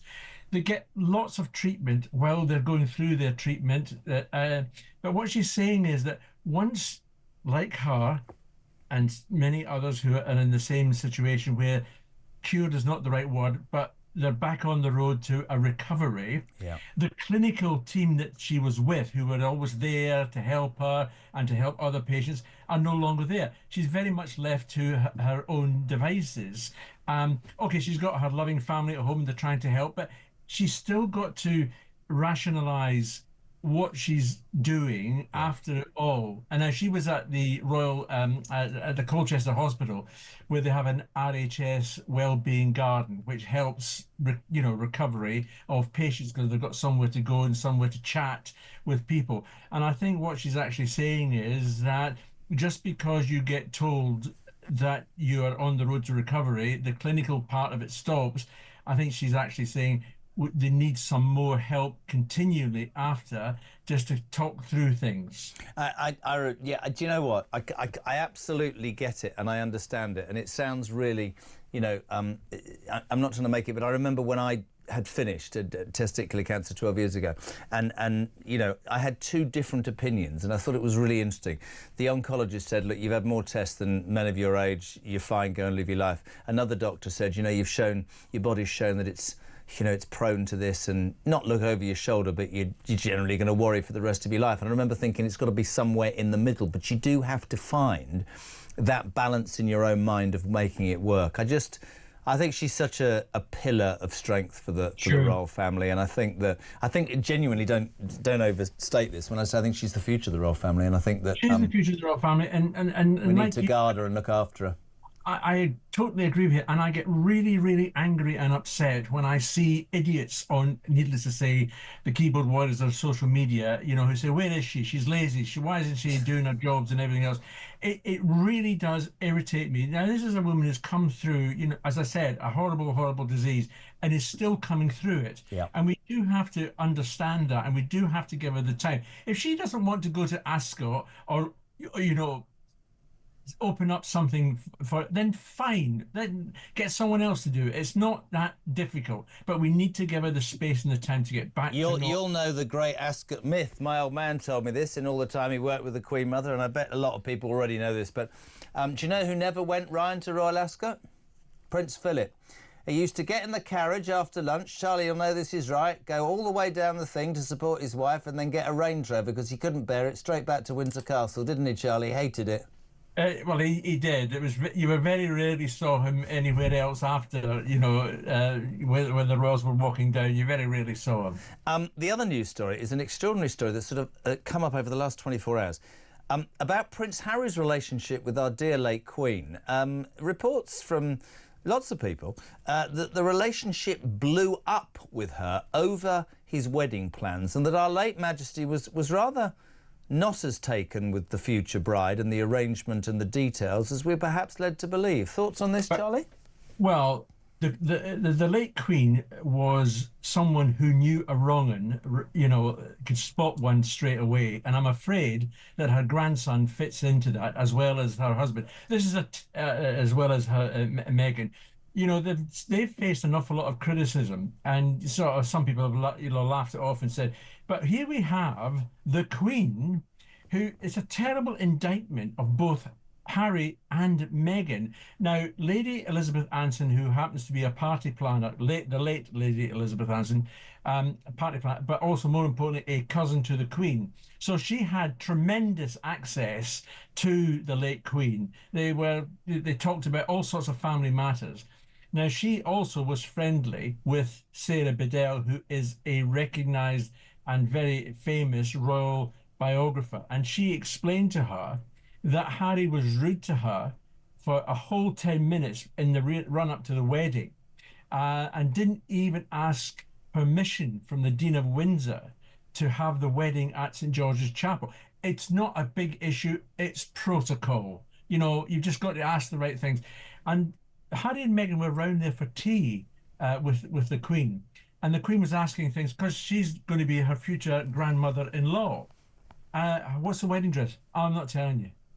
Just didn't want anything to do with it, and didn't want anything to do with Lady Elizabeth Anson, who was quite a famous party planner and who's brought in by all sorts of royals to help didn't want to have anything to do with that and anything else. But what is equally so is that the Queen saw Harry as being weak, whereas Meghan was very strong. I called him whipped the first time I talked about this, and I got some grief in some newspapers, but I'm not going to fill in the first word, but I'm absolutely convinced. Listen, you know what the old man did. The royals are massively important to me. I'm an absolute royalist. Yeah. I supported those two when they left. I can't then imagine, you know, 12 hours later you land in another country because you don't want press involvement in your life, where you sign a $112 million deal with Spotify and basically spend the rest of your existence only surviving by slagging off the very thing you don't want to be part of. I think she's done a complete job of him, and I repeat again what I've said for years. He will crawl back to the United Kingdom, damaged and humiliated, and she will be in California with 2 kids. It is a marriage I can't have her at all. I'm completely with the Queen. A wrong un, completely with you. The Queen described Harry as being besotted and weak about women, and she said she didn't think it was love. We think she engineered it all. That she was Meghan. Really interesting, Charlie. Love having you on, my friend. I'm glad as well to speak to somebody who likes the hot weather. Everything's too hot. Enjoy it. Charlie Ray, thank you so much indeed. Fascinating chat. Former royal editor from the Sun newspaper. That's a story that ain't going to go away, and I think it's quite interesting. Charlie Ray's been around a long, long time. The Queen, you know, we've spoken before on this station. For most of us, before she died, she was the one solid part of the royal family for all of our lives. Good judgment, that woman. You wouldn't disagree at all with what Charlie just said. It's 11 minutes to 7 o'clock on Talk Drive.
They promised stability. They said the grown-ups are back in charge. I was so happy you just couldn't believe it. Our work is urgent, and we begin it today. I mean, you couldn't really scrape together a worse gang of misfits to run a dog kennel. Broken promises. Billions blown. Botched U-turns. And Britain is burning.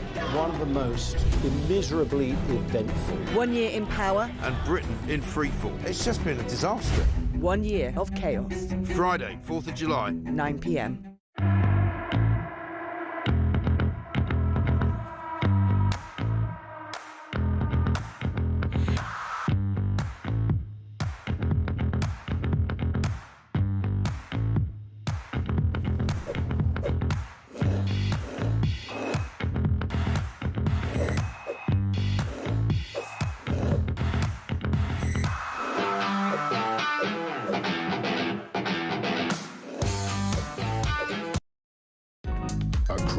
UK. On DAB+. On your smart speaker. On your smart TV. And on your side. This is Talk. Friends, welcome back. 8 minutes to 7. The big news is, you lucky people, I'm on Drive tomorrow because I'm not here on my birthday on Monday. So Drive tomorrow from 4 with me, you lucky people. Hello. Nice. Mike Graham has just texted me. He says, loving the show. Big news, big news. Wes Streeting, Health Secretary, somebody a lot of people think could replace Keir Starmer, will be on I'm coughing. It's no good at all. Will be on breakfast tomorrow morning.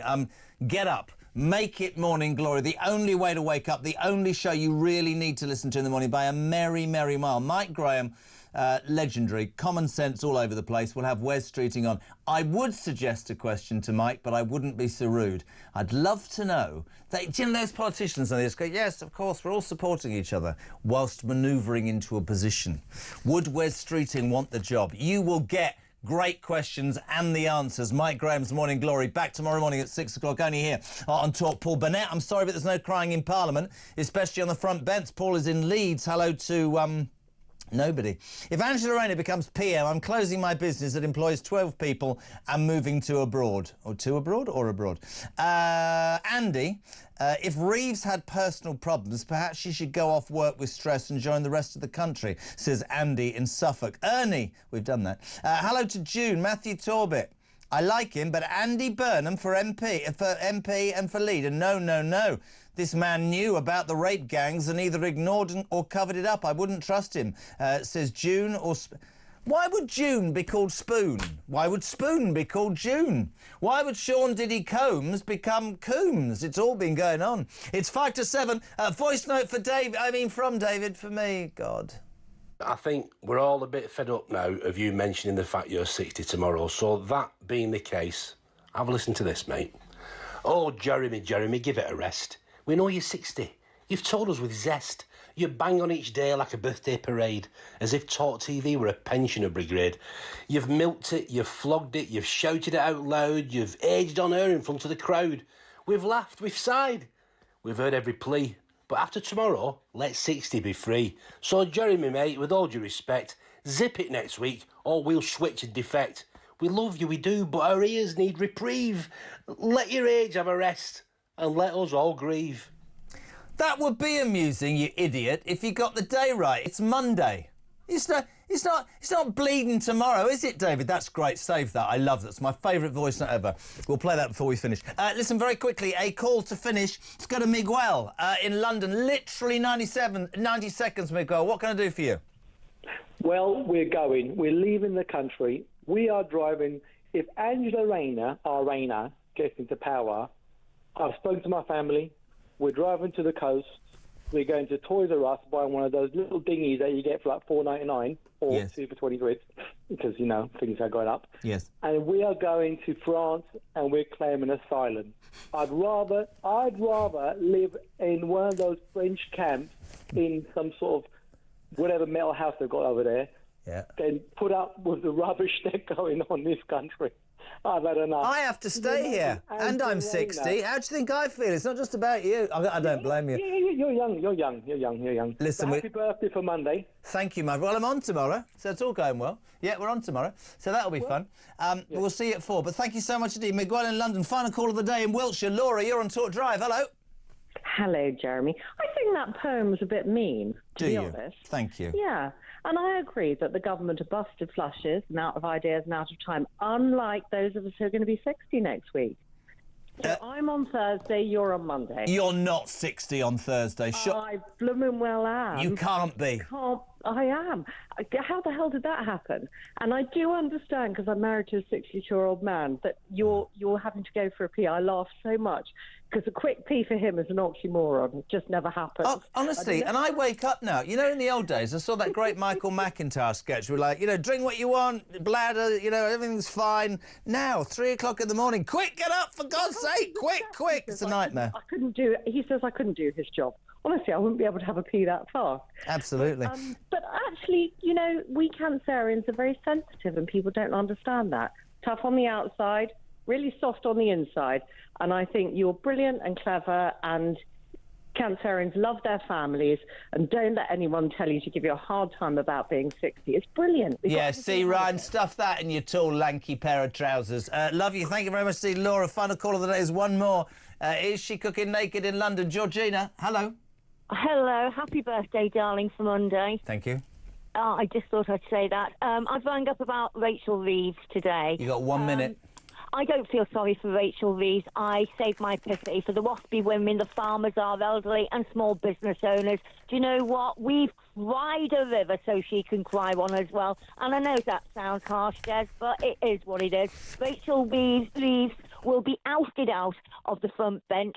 She wasn't qualified for the job anyway, and this has been shown by the chronic state of our country now. And if Angela Rayner is, you know, she's circling for the top spot like a pterodactyl because she knows that Keir Starmer is also on his way out. And if Angela Rayner becomes PM, you know, I'm moving out of the country because I would rather swim with great white sharks. I might come with you. Listen, love you. Thank you for being on. Georgina, Kev O'Sullivan, huffing deeply. Are you all right? No, I'm all right. I'm just thinking, why don't we just cut to the chase and give Georgina her own show? She's on talk more than the rest of us, That's fair enough. I think she's very good, isn't she? Yes, she really is. What you got, kiddo? Well, you know what?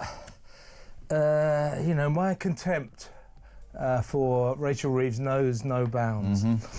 But a lot of blokes will appreciate it. When you see a woman cry, it completely it's very difficult. I feel really sorry for her. I think there was